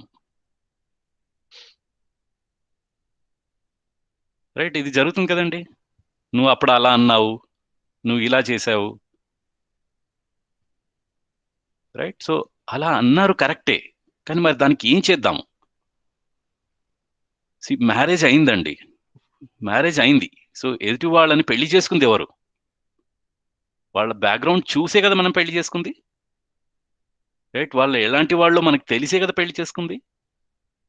అంత కొత్తగా క్రియేట్ అయింది ఏం కాదు కదా అక్కడ. రైట్. సో మనుషులు అంటే ఎలా ఉంటారో మనకి తెలుసు కదా. అందరికీ లోపాలు ఉంటాయి, సామర్థ్య లోపం ఉంటుందని మనకు తెలుసు కదా. రైట్. సో అలా తెలిసినప్పుడు మనం ఎందుకు ఫ్రస్ట్రేట్ అవుతున్నాం? ఆ కండిషన్ ఎందుకు పెట్టుకుంటున్నాం మనం? రైట్. సో ఇది ఇది అర్థ ఆ కండిషన్ అనేది ఎప్పుడైతే వస్తుందో, then we are in to problem. ఎదుటి వాళ్ళు యూనో ఇలా చేయట్లేదు, వాళ్ళు అలా ఉన్నారు కాబట్టి నేను ఇలా ఉంటాను. సో ఇది ప్రాబ్లం కనిపిస్తుందండి మన లైఫ్ లోనే. రైట్. ఎప్పుడైతే మనకి అబ్సెన్స్ ఆఫ్ అఫెక్షన్, స్నేహం అనేది ఎప్పుడైతే లోపిస్తుందో, న్యాచురల్ గా జెలసీ, ఫీలింగ్ ఆఫ్ ఆపోజిషన్, ఈ ఫీలింగ్స్ అన్ని క్రియేట్ అవుతుంది. ఏవైనా సరే నెగటివ్ ఫీలింగ్స్ ఏవైతే ఉన్నాయో, these are all absence of right feelings. Okay. So let us check. నేను ఎదుటి వాళ్ళని అన్కండిషనల్ గా యాక్సెప్ట్ చేస్తున్నానా? ఓకే. సో మన సంబంధాలు ఉన్నాయనండి, మనకి సంబంధాలు అవంతలవే క్రియేట్ వచ్చాయా, నేను క్రియేట్ చేశానా? ఫర్ ఎగ్జాంపుల్ పేరెంట్స్, పేరెంట్స్ నేను చూసుకున్నానా, నేను చూస్ చేసుకున్నానా, లేకపోతే అవి అలా ఉన్నాయా? రైట్. ఇది చెక్ చేసుకుంటే సంబంధాలు అలా ఉన్నాయి, already they are existing. Okay. At the most మన లైఫ్ పార్ట్నర్ని మాత్రం మనం సెలెక్ట్ చేసుకుండొచ్చు, కానీ అది సెలెక్ట్ చేసుకున్న తర్వాత దే ఆర్ దేర్. దానికి ఇంకా తిరిగి ఏమన్నా ఉందా? రైట్. లేదు కదండి. సో మన బ్రదర్స్ అండ్ సిస్టర్స్ ని కానీ, మన పేరెంట్స్ ని కానీ మనం చూస్ చేసుకోలేదు, దే ఆర్ దేర్. సో వాళ్ళు ఎలా ఉండాలో అలాగే ఉన్నారు, అలాగే ఉంటారు కూడా. రైట్. సో దాన్ని మనం యాక్సెప్ట్ చేస్తున్నామా? అయితే ఈ రెస్పాన్సిబిలిటీ ఎవరిదండి? ఆ సంబంధాన్ని ఎన్ష్యూర్ చేసుకునే రెస్పాన్సిబిలిటీ ఏది? ఎవరిది? రైట్. నాకు ఎప్పుడైతే రెస్పాన్సిబిలిటీ లేదో, ఒక సంబంధంలో ఒక రెస్పాన్సిబిలిటీ ఉందండి. As a parent, I am responsible for my children. As a children I am responsible for my parents. ఇది అర్థం కాలేదనుకోండి, సో మనకు అర్థం కాలేదు, ఎవరికీ అర్థం కాలేదు ఫ్యామిలీలో. ఎలా ఉంటుంది అది? అలాంటి ఫ్యామిలీ ఎలా ఉంటుంది? రైట్? మనకు అర్థం కాలేదు, ఎవరికీ అర్థం కాలేదు. సో ఫస్ట్ ఎవరు స్టార్ట్ చేయాలి? నన్ను నేను అర్థం చేసుకుంటూ, నేను ఆ ఫీలింగ్ని అర్థం చేసుకుంటూ, ఆ రెస్పాన్సిబిలిటీతో నేను బిహేవ్ చేసినప్పుడే అది ఎదుటి వాళ్ళకి కమ్యూనికేట్ అవుతుంది. మ్యూచువల్ హ్యాపీనెస్ అనేది అప్పుడే అవుతుంది. ఎదుటి వాళ్ళు ఎలా ఉన్నా సరే నేను I have to be accepting them. ఎందుకంటే ఆ సంబంధం అనేది నాకు కావాలి. నేను ఎదుటి వాళ్ళకి ఉన్నా లేకున్నా నాకైతే సంబంధం కావాలి. ఆ relationship is important. I am responsible for my parents, for my children, for my spouse. ఇది అర్థమైనప్పుడు ఆ మ్యూచువల్ హ్యాపీనెస్ కోసమే ప్రయత్నం చేస్తాను. I will become responsible. Right? So నేను ఎదుటి వాళ్ళని అన్కండిషనల్ గా ఎందుకు యాక్సెప్ట్ చేసుకోలేకపోతున్నాను? ఎందుకు యాక్సెప్ట్ చేసుకోలేకపోతున్నాను? ఒక్కోసారి చేస్తున్నాం. అంటే ఇది ఎప్పుడు చేయట్లేదు అని చెప్పట్లేదు నేను. ఒక్కోసారి మనం చేస్తున్నాం, చేయట్లేదని కాదు. కానీ ఒక్కోసారి ఏదో నెగెటివ్ ఫీలింగ్ వచ్చేస్తుంది కదండి మనకి. ప్రాబ్లం ఇదే. ఎదుటి వాళ్ళ మీద మనకి ఏదో నెగెటివ్ ఫీలింగ్ వస్తుంది. ఎందుకు అనంటే ఫస్ట్ ప్రాబ్లం ఏంటంటే మనం విశ్వాసం. ఎదుటి వాళ్ళ నా సుఖాన్ని కోరుకుంటున్నారని ఎప్పుడైతే నెగెటివ్ ఫీలింగ్ అది ఒకటి స్టార్ట్ అయ్యిందో, then it is leading to disrespect and feeling of opposition. వాళ్ళు ఏమి చేసినా కూడా మనకు అక్కడ తప్పే కనపడుతుంది అప్పుడు. వాళ్ళు ఎంత మంచి పని చేసినా కూడా అది తప్పనే అనుకుంటాం అప్పుడు. ఇది కూడా జరుగుతుంది మన దగ్గర. రైట్? సో జనరల్ గా చూస్తే ఏది చేసినా కూడా ఎదుటి వాళ్ళు కావాలని తప్పు చేయరండి. ఎదుటి వాళ్ళు ఏది కూడా కావాలని తప్పు చేయరు. వాళ్ళు మన హితం కోసే అని, మన కోసమే, ఫ్యామిలీ కోసమే చేయాలని చూస్తున్నారు. అది కరెక్ట్ కాకపోవచ్చు. రైట్? సో అలా వాళ్ళు అలా చేస్తున్నారు, అలా తెలియక చేస్తున్నారు అని ఎప్పుడైతే ఆ యాక్సెప్టెన్స్ ఉంటుందో, ఆ సంబంధం ఉంటుందో, then it will be you know స్నేహం అనే భావన మనం ఎక్స్పెక్ట్ చేస్తాము. It will be mutual happiness family. Right? So otherwise ఏమవుతుంది, ఆ జెలసీ, హేట్రెడ్ అని అనేది కంటిన్యూ అవుతుంది. Even though I naturally want that acceptance of relationship. Natural గా నన్ను అడిగితే మనకు అందరికీ అన్కండిషనల్ యాక్సెప్టెన్స్ ఉండాలి అని అంటే అందరం ఎస్ చెప్పాం ఇక్కడ. అది అందరికీ ఉంది కూడా. అలా ఉండి కూడా ఇలా చేస్తున్నాం మనం. ఎందుకు చేస్తున్నాం అని అంటే ఎదుటి వాళ్ళని మనం అన్కండిషనల్ గా యాక్సెప్ట్ చేయలేకపోతున్నాం. ఎక్కడో మనకి ఏదో ట్రస్ట్ లో కానీ, రెస్పెక్ట్ లో కానీ లోపం ఉంది మనకి. ఆ భావంలో లోపం ఉంది. రైట్? సో మ్యారేజ్ అంటే ఇదేనండి డెఫినేషన్. అసలు మ్యారేజ్ అంటే ఏంటో కూడా మనం అర్థం చేసుకోలేకపోతున్నాం. రైట్? మ్యారేజ్ అంటే so there are 3 basic things అండి. ఓకే? సో మనం ఎన్షూరింగ్ న్యాయము. ఇంట్లో న్యాయం అంటే ఈ 9 ఫీలింగ్స్ ఏవైతే ఉన్నాయో, విశ్వాసము, సమ్మానము, మమత, వాత్సల్యము, కృతజ్ఞత, స్నేహము, శ్రద్ధ, గౌరవము అండ్ ప్రేమ. ఈ 9 మూల్యాలను ఎన్ష్యూర్ చేసినప్పుడే ఇంట్లో న్యాయము ఉంటుందండి. జస్టిస్ అంటే అప్పుడే ఎన్ష్యూర్ చేయగలుగుతాం. రైట్? ఈ 9 ఫీలింగ్ లో ఏది అర్థం కాకపోయినా కూడా అన్యాయం అయిపోతుంది అక్కడ. రైట్? ఏది మిస్ అయినా కూడా మనకి అన్యాయం అయిపోతుంది. అది లేనప్పుడు మనం మ్యారేజ్ కి we are not eligible. Right? So most of us are getting married without understanding this only. కానీ అట్లీస్ట్ ఇప్పుడు ప్రయత్నం చేద్దాం కదా. రైట్? సెకండ్ థింగ్ ఏంటంటే ఫ్యామిలీ ప్రాస్పెరిటీ, సమృద్ధి అని అన్నది ఇండివిజువల్ కాదండి, ఫ్యామిలీకి. Okay? So it is for the entire family. నా జీతం నాది కాదండి, నేను సంపాదించే జీతం నాది కాదు, ఫ్యామిలీది. మనం అలాగే చేస్తున్నాం కూడా. ఎప్పుడైతే అది కూడా లోపిస్తుందో, నేను సంపాదిస్తున్నాను కదా ఇంట్లో అని ఎప్పుడైతే అంటామో, that is again ego. Disrespect వచ్చేస్తుంది అక్కడ ఫ్యామిలీలో. ఇది అందరిది. ఆ రైట్ యూటిలైజేషన్ అన్నది అందరికీ అర్థం కావాలి ఫ్యామిలీలో. ఫస్ట్ నాకు అర్థం కావాలి, and I have to ensure that understanding in the entire family. Right? To participate in the larger order. So society అని అన్నది ఇట్స్ బిల్ట్ ఆన్ ఫ్యామిలీస్ అండి. Group of families living together is a society. Of course ఇది సొసైటీలో మనం detail గా cover చేస్తాము. So so మంచి families ఎప్పుడైతే ఉంటాయి, క్రియేట్ అవుతాయో, సొసైటీ కూడా మంచిగా అయిపోతుందండి ఆటోమేటిక్ గా. రైట్. సో ఈ కీ రెస్పాన్సిబిలిటీస్, మ్యారేజ్ లో కీ రెస్పాన్సిబిలిటీస్ ఏంటంటే ఈ లివింగ్ విత్ 9 ఫీలింగ్స్, ఎన్ష్యూరింగ్ న్యాయము in each family and ensuring the responsibility to generate the next body for the next generation. Okay, so మన ట్రెడిషన్ ని continue అవ్వడానికి, పిల్లలు కనడానికి marriage has that responsibility. And ensuring ఉత్త పిల్లలకి అనేసి వదిలేయడం కాదండి, we have to take that responsibility to educate, give the right education for the next generation.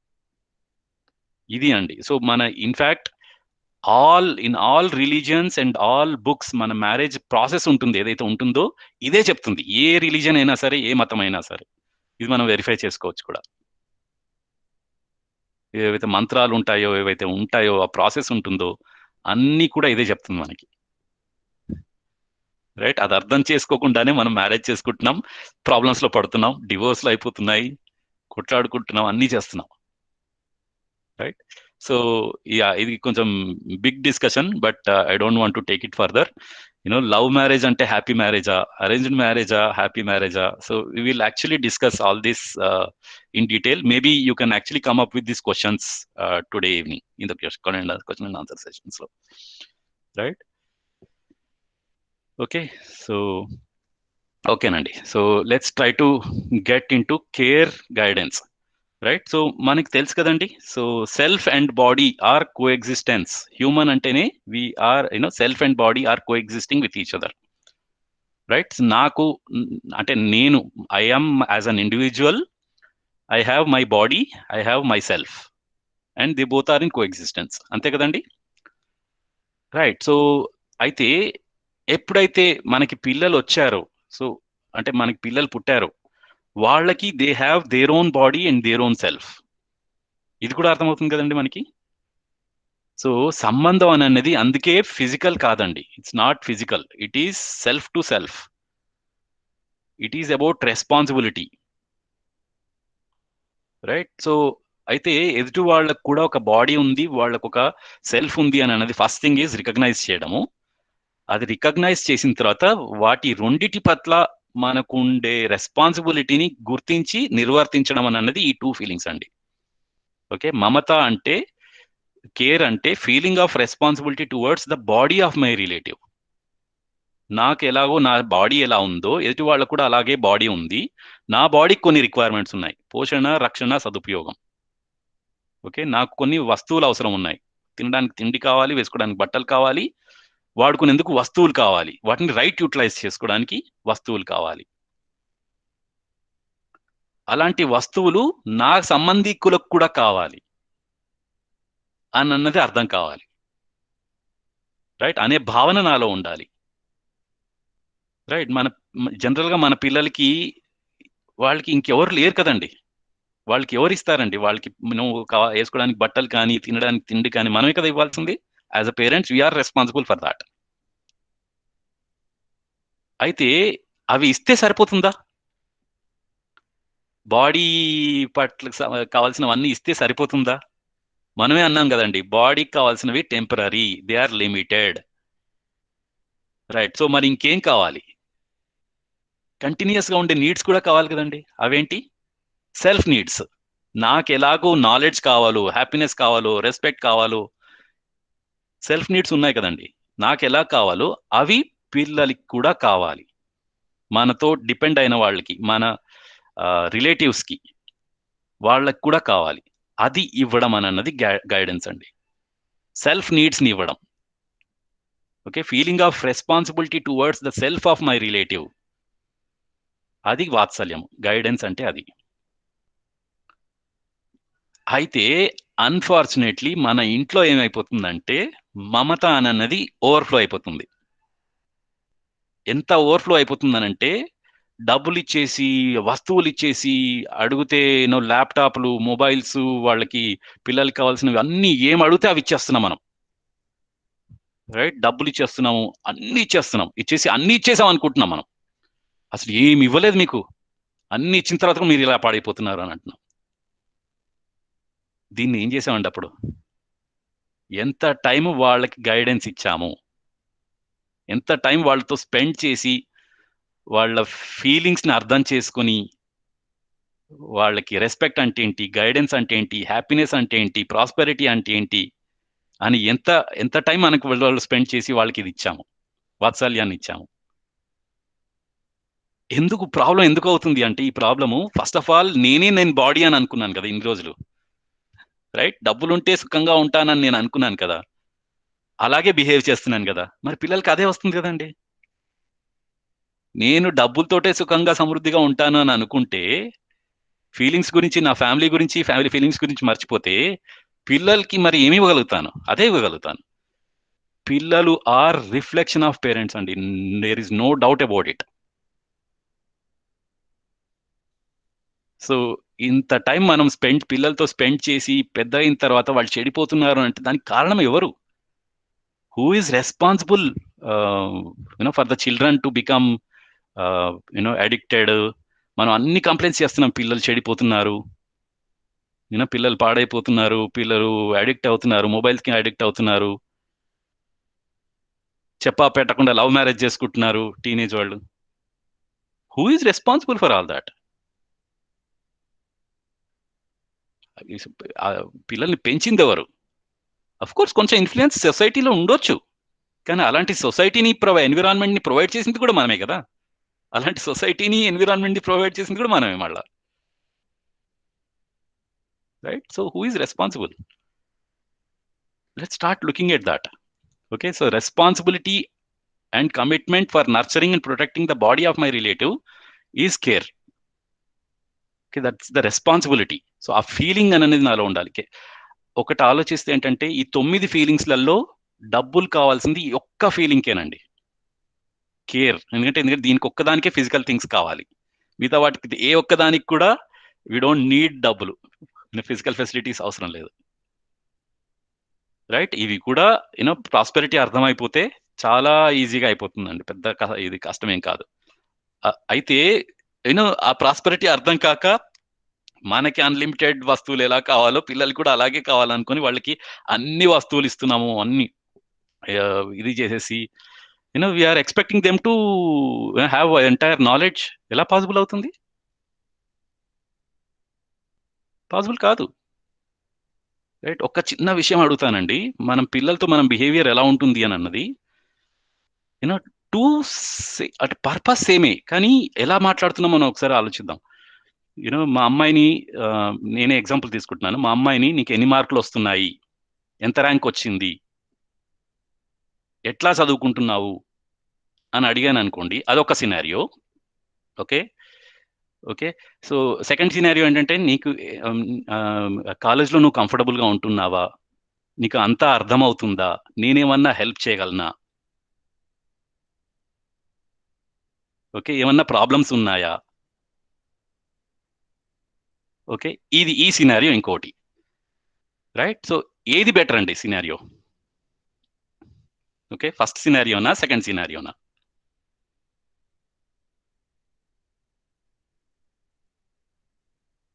Okay, ఎన్ని మార్కులు వస్తున్నాయి, ఎంత ర్యాంక్ వస్తుంది, ఎందుకు సరిగ్గా చదవట్లేదు,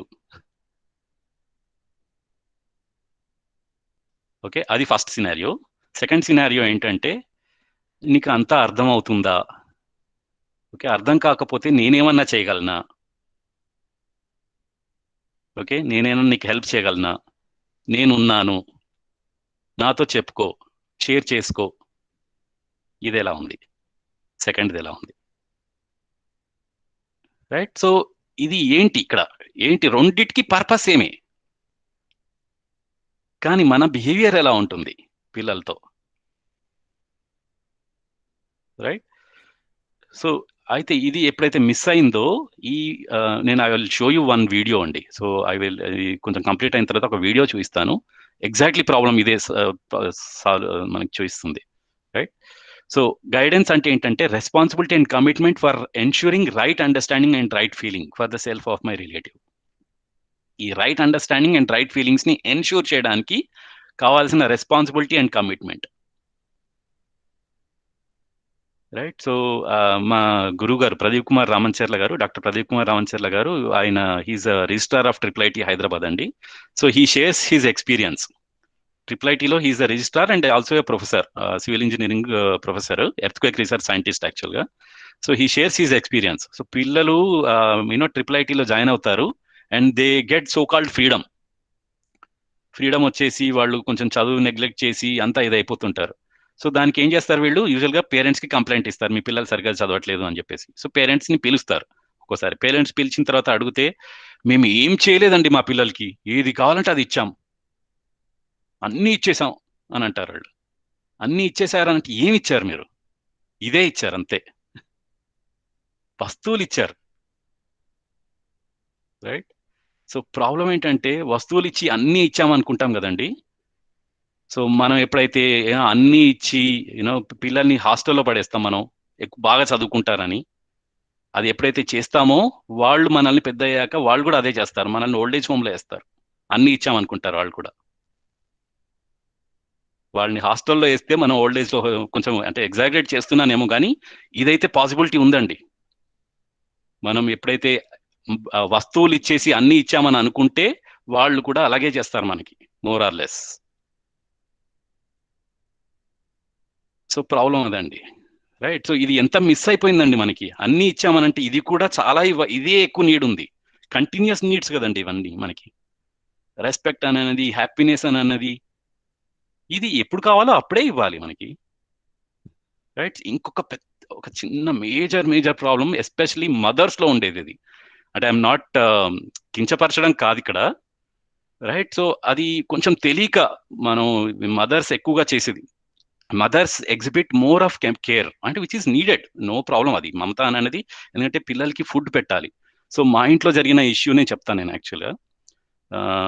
సో చిన్నప్పుడు మా వాడికి, అంటే of course is grown up now, 14 years వచ్చింది వాడికి already, is also into teen. But so చిన్నప్పుడు ఏంటంటే అన్నం పెట్టేటప్పుడు చోటా భీమ్ అనే సీరియల్ వచ్చేదండి కార్టూన్ నెట్వర్క్ లో.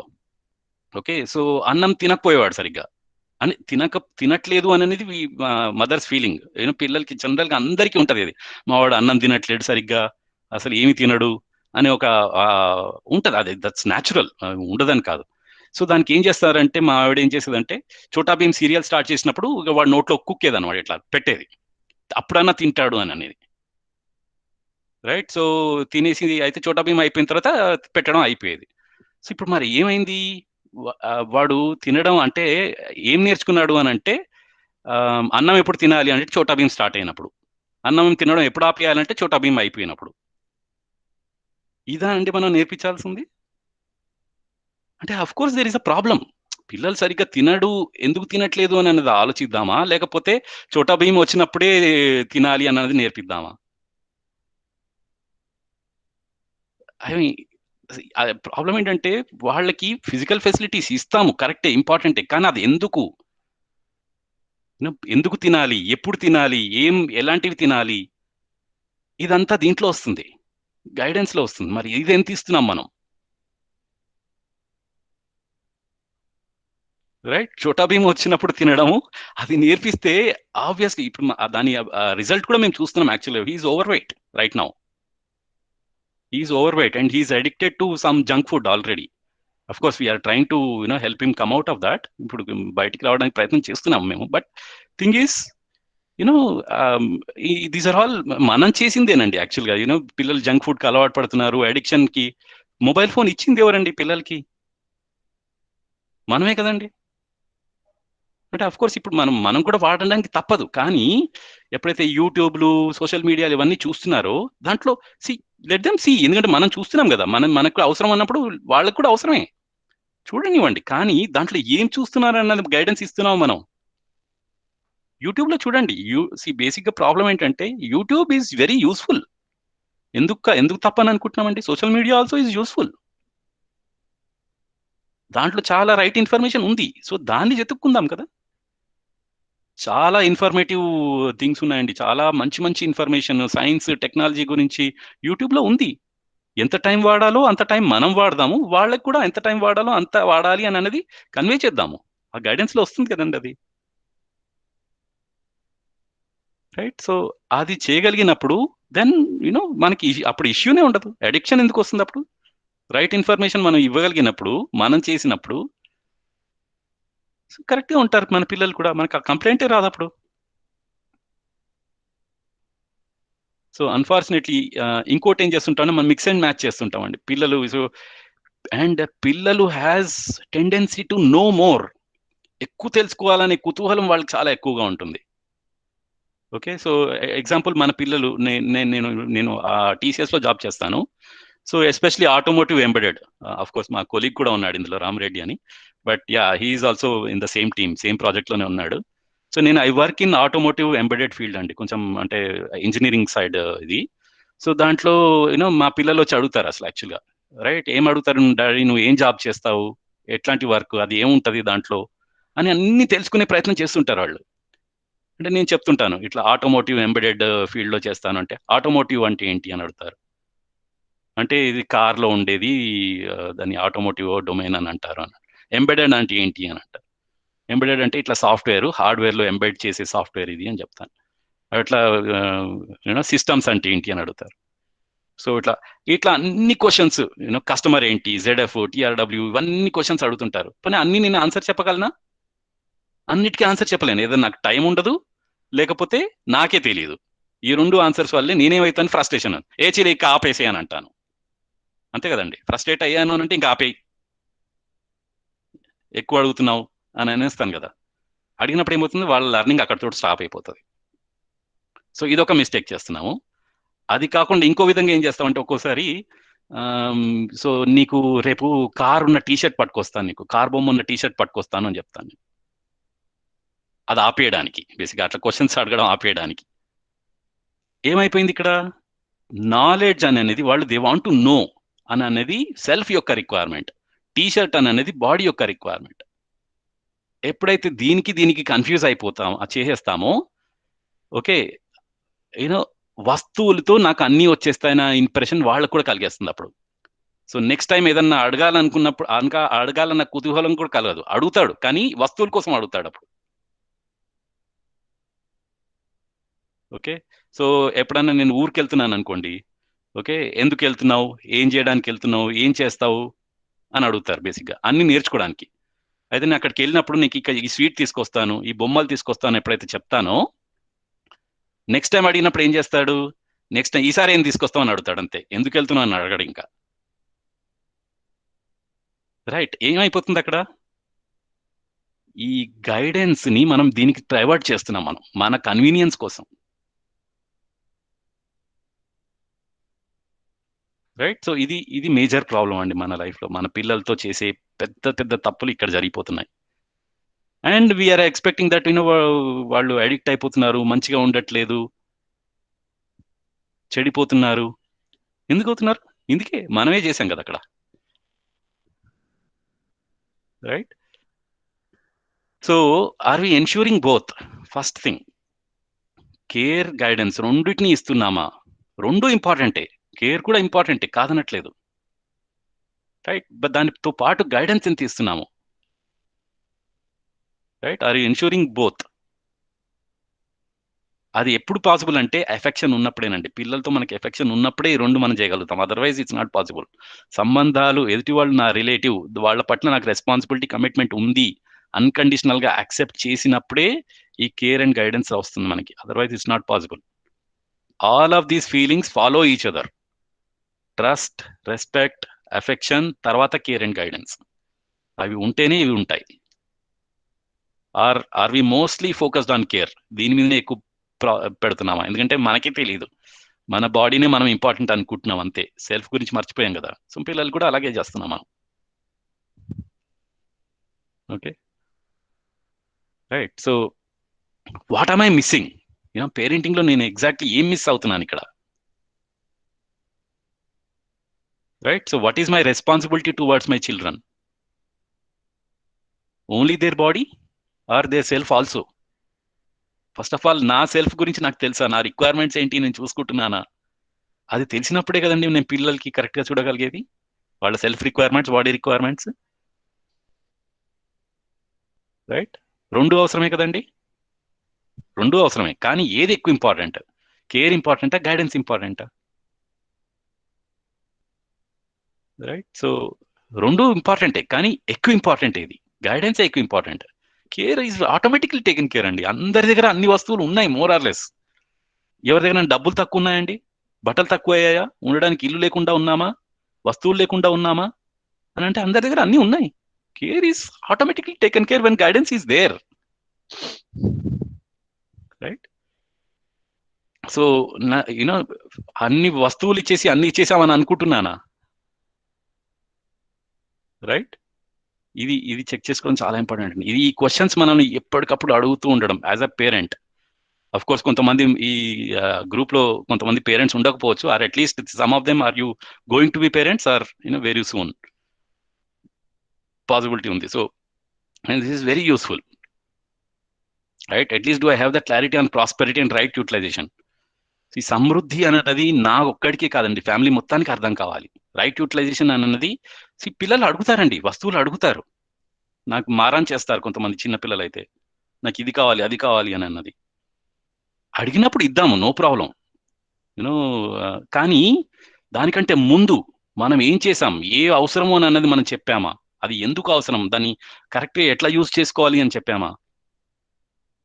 మనం అది యూజ్ చేస్తున్నాం, మనం కరెక్ట్గా యూజ్ చేస్తున్నామా? ఫస్ట్ థింగ్ అది గైడెన్స్ లో వస్తుంది, రైట్? పిల్లలు నా మాట వినట్లేరు, నేనేం చేయగలను? వినరండి, ఎందుకు వినాలి? సో పిల్లలు నా మాట వినట్లేదు అని కంప్లైంట్ ఇస్తున్నాం కదా మనం, పిల్లలు ఎందుకు వినాలండి మన మాట? ఎందుకు వినాలి చెప్పండి? వాళ్ళు సపరేట్ మనతోటే, వాళ్ళ సెల్ఫ్ వేరు, వాళ్ళ బాడీ వేరు. ఎందుకు వినాలి అని అంటే, ఎప్పుడైతే సంబంధం ఇంపార్టెంట్ అని నేను గుర్తించినప్పుడు, వాళ్ళ సంబంధాన్ని గుర్తించినప్పుడు, ఎఫెక్షన్ అనేది ఉన్నప్పుడు, మ్యూచువల్ హ్యాపీనెస్ అనేది ఎలాగో ఎన్ష్యూర్డ్. సో ఆ హ్యాపీనెస్ మనం చూపించినప్పుడు ఆటోమేటిక్గా వాళ్ళు మన దగ్గరకు వస్తారు, రైట్? సో ఈ అఫెక్షన్, ఈ ప్రేమ అనేది, ప్రేమ కాదు, ఎఫెక్షన్ అంటే స్నేహం అనేది మనం చూడగలిగినప్పుడు, చూపించగలిగినప్పుడు పిల్లలు మనకు ఆటోమేటిక్గా వస్తారు. 1 సెకండ్ అండి, ఒక్క నిమిషం.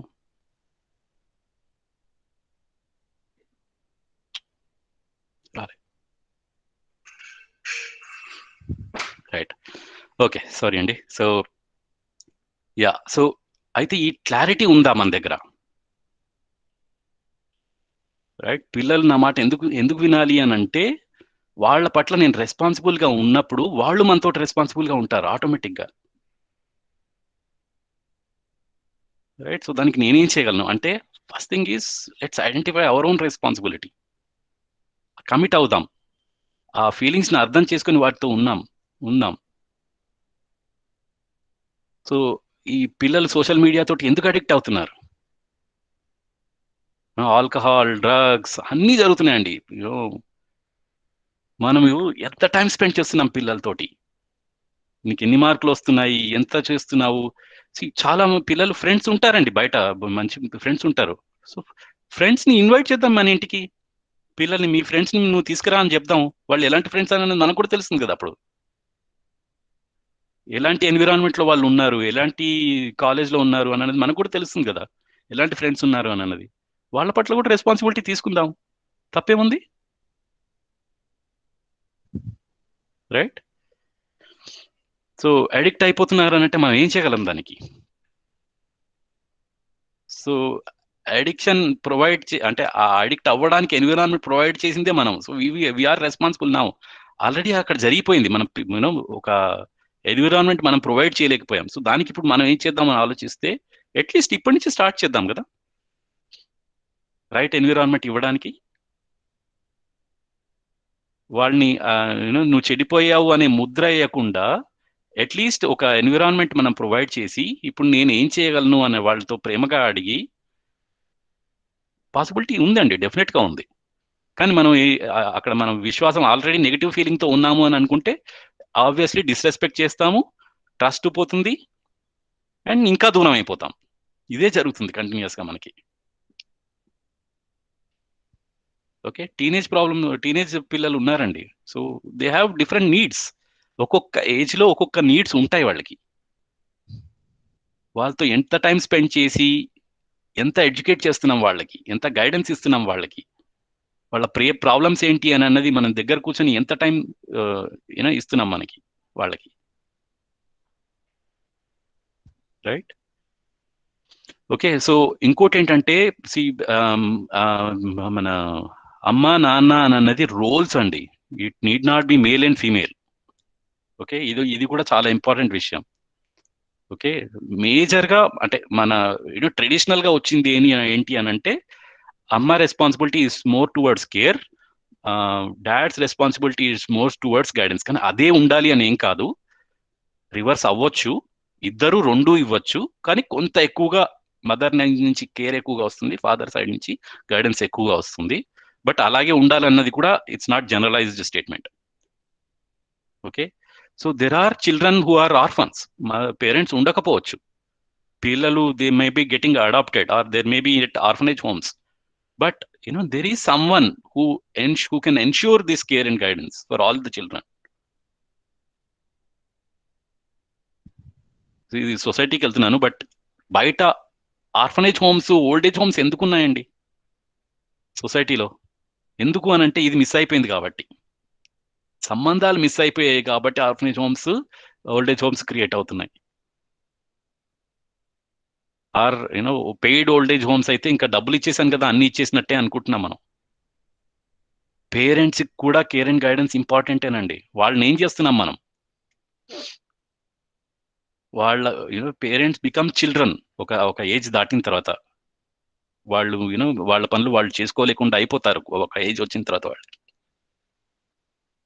రైట్, సో అప్పుడు మనం ఏం చేస్తున్నాం? వాళ్ళకి మనం కేర్ అండ్ గైడెన్స్ ఇవ్వాల్సిందే. ఎనీ ఏ నాలెడ్జ్ కి ఏజ్ కి సంబంధం లేదండి. Any person wants to get knowledge a టైంలో అయినా కూడా. సో అది ఎన్షూర్ చేసుకుంటున్నాం మనం. నీకు అన్ని ఇచ్చాను కదా మంచాన ఒక మూలకుండు అని మన పేరెంట్స్ అంటే ఎలా ఉంటుందండి? మనల్ని అంటే ఎలా ఉంటుంది అదే ఫీలింగ్ మనం పెద్ద అయిన తర్వాత మన పిల్లలు? Right, so very important. Unfortunate ఇది ఎప్పుడైతే చూడమో then we get in to problem. So ఒక చిన్న వీడియో క్లిప్ చూపిస్తానండి. Okay, let me try to share this. Okay, one second. Presenting, stop presenting. Tab. Okay, so ఇది ఒక చిన్న వీడియో క్లిప్. తారే జమీన్ పర్ అనే ఒక సినిమా మూవీ చాలా మంది చూసే ఉంటారు, but it's a Hindi movie. Subtitles ఉన్నాయి, సో ఒక హిందీ రాని వాళ్ళు సబ్ టైటిల్స్ చూసి అర్థం చేసుకునే ప్రయత్నం చేయండి.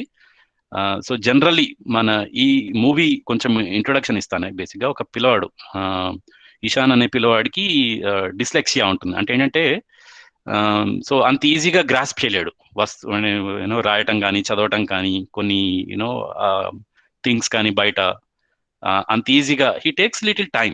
సో అయితే ఆ పిల్లవాడు పేరెంట్స్ ఏంటంటే అది అర్థం చేసుకోకుండా, ప్రాబ్లం ఉంది అని అర్థం చేసుకోకుండా వాడి మీద యూనో నువ్వేం చదవట్లేదు, నువ్వు మొద్దువి అని చెప్పేసి వాళ్ళని హాస్టల్లో వేస్తారు, దూరంగా ఒక హాస్టల్లో వేసేస్తారు వాడిని.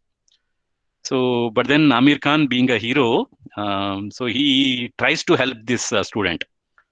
అర్థం చేసుకుంటాడు అనమాట పిల్లలకి. సో అయితే ఆ చేంజ్ తీసుకొస్తాడు పిల్లల్లో. సో మనం ఇవ్వాల్సింది ఎఫెక్షన్, గైడెన్స్ అని చెప్పేసి, so he helps that student. So అప్పుడు వాళ్ళ ఫాదర్ విజిట్ చేస్తాడు టీచర్ని కలవడానికి. సో అప్పుడు జరిగిన సన్నివేశం అండి. So just watch it carefully. So ఒకవేళ ఏమన్నా మీకు వీడియో కనపడకపోతే లేకపోతే ఆడియో వినపడకపోతే చెప్పండి నాకు ఒకసారి. मिस्टर अवस्थी, आइए आइए प्लीज कम। मम्मी पापा के लिए क्या करना है? पैसे कमा के लाना। मेरा नाम बेबी शेख है। मेरे बेटे दोस्तों मैं जरा 2 मिनट आया। आइए बैठिए। सॉरी, जगह जरा कम है। यहाँ कैसे? फैक्ट्री के काम से आया था। ईशान से मिले? नहीं, अभी नहीं, मिलूंगा। पहले आपसे कुछ बात करनी थी। कही। मेरी वाइफ काफी दिनों से इंटरनेट सर्फिंग कर रही है। डिसलेक्सिया पे छपी सारी जानकारी उसने पढ़ डाली है। आपको बताना था। क्यों? मुझे क्यों बताना था? नहीं, कहीं आप ये सोच के ना बैठे हो कि हम उन लोगों में से हैं जो अपने बच्चों का ख्याल नहीं करते। ख्याल करना बहुत ज़रूरी है मिस्टर अवस्थी। इसमें इलाज की शक्ति है, एक मरहम है जिससे दर्द मिटता है। बच्चे को तसल्ली हो जाती है कि उसका कोई ख्याल करता है। एक आध झप्पी, प्यार भरी पप्पी, ये दिखाने को कि मैं ख्याल करता हूँ, बेटा मैं तुमसे प्यार करता हूँ। अगर कोई फिक्र हो तो मेरे पास आओ। क्या हुआ जो तुम फिसले? गलती हुई, मैं हूं ना, ये दिलासा। ख्याल करना, ख्याल करना इसी को कहते हैं ना मिस्टर अवस्थी।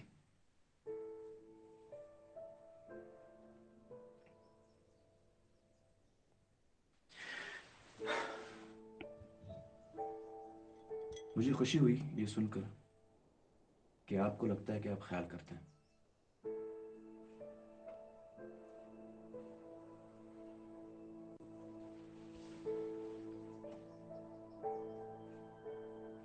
ठीक है, फिर मैं चलता हूँ। मिस्टर अवस्थी,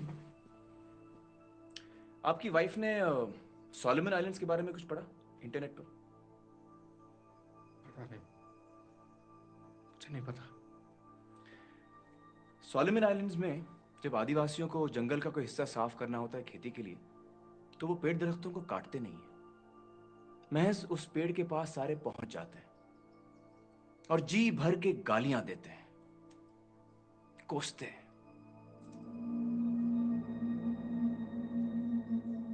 देखते ही देखते कुछ ही दिनों में पेड़ मुरझा जाता है, अपने आप ही मर जाता है।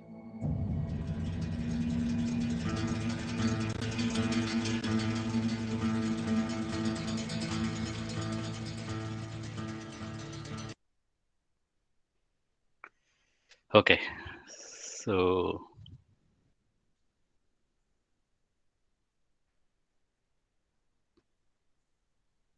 సో సో ఒకసారి రిపీట్ చేస్తాను సన్నివేశం ఏంటి అని అన్నది. సో ఈ సన్నివేశంలో పేరెంట్ వాళ్ళ ఫాదర్ వచ్చి చెప్తాడు అనుకుంటా, చెప్తాడు, మేము ఇంటర్నెట్లో చాలా సెర్చ్ చేసాము డిస్లెక్సియా గురించి, మాకు చాలా అర్థమైంది, so we want to take care or we are taking care about that అని చెప్తాడనమాట. సో అప్పుడు కేర్ అంటే ఏంటి అసలు, వాట్ యు మీన్? ఓకే, ఇంటర్నెట్లో సెర్చ్ చేసి అదేంటో తెలుసుకొని ఇట్స్ లైక్ మెడిసిన్ ట్రీట్మెంట్ లాగా ఇస్తే సరిపోతుందా? సో ఆయన చెప్తాడనమాట, కేర్ అంటే హ్యావ్ వి ఎవర్ వాళ్ళని పక్కకు తీసుకొని హగ్ చేసి, నీకు ఏదో ప్రాబ్లం ఉంది, నేనేమన్నా హెల్ప్ చేయగలనా, ఓకే, సో పడిపోతున్నావు, సో ఎందుకు పడిపోతున్నావు, ఏమన్నా ప్రాబ్లం ఉందా, నాకు చెప్పు, నేనున్నాను, హగ్ చేసి కిస్ చేసి వాళ్ళు నేనున్నాను అనే ఒక ఇంప్రెషన్ వాళ్ళకి ఇస్తున్నామా?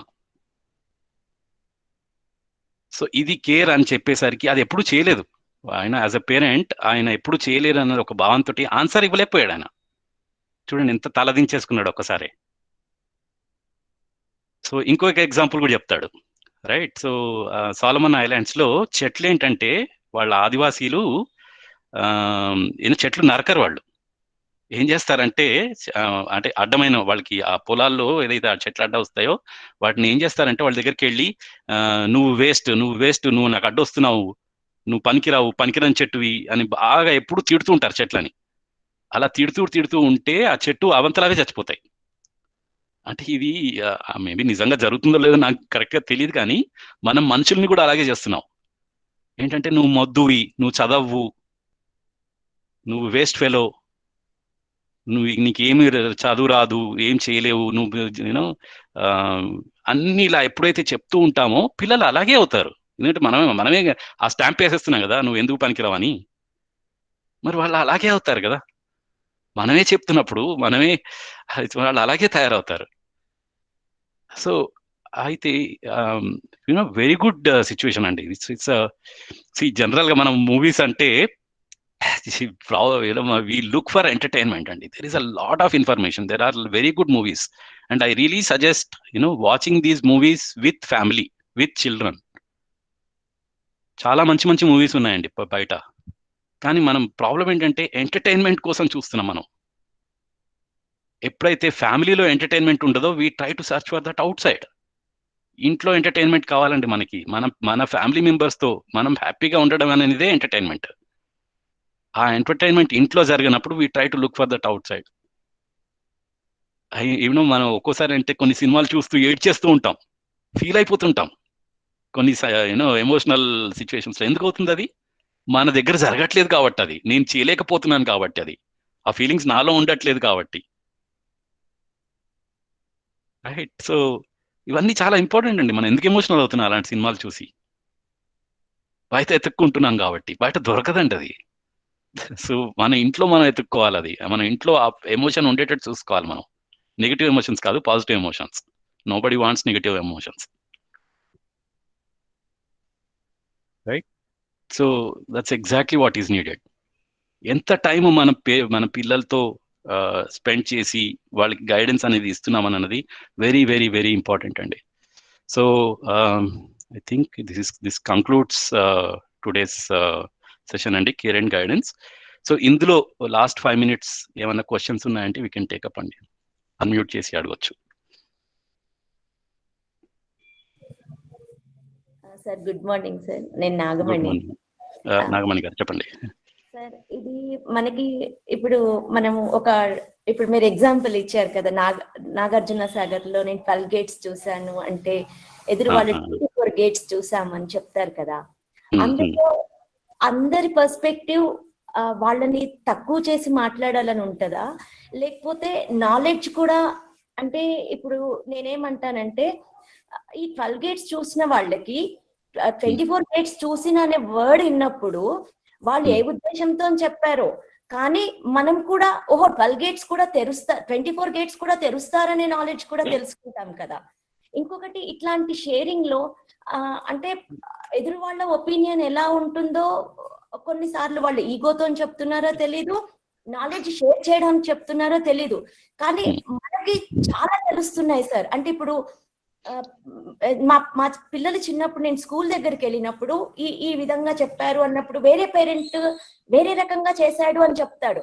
అక్కడ అండర్స్టాండింగ్ ఎలా ఉండాలి? అంటే వాడు ఈగోతో చెప్తున్నాడు, నేను నా పిల్లల్ని ఫోర్స్ చేయాలని చేపించాలా, లేకపోతే అరే ఇలా కూడా ఉంది ఇంకా నేర్చుకోవచ్చు మనం, అరే మా పిల్లలు ఇట్లాంటి నాలెడ్జ్ కూడా ఉందా అని తెలుసుకోవాలా? ఇంకొకటి వాళ్ళ చాలా బాగుంది సార్ మీ సెషన్, ఇదొకటి కూడా చెప్పాలనుకుంటున్నాను. ఓకే, థ్యాంక్స్ అండి. Very good question. Actually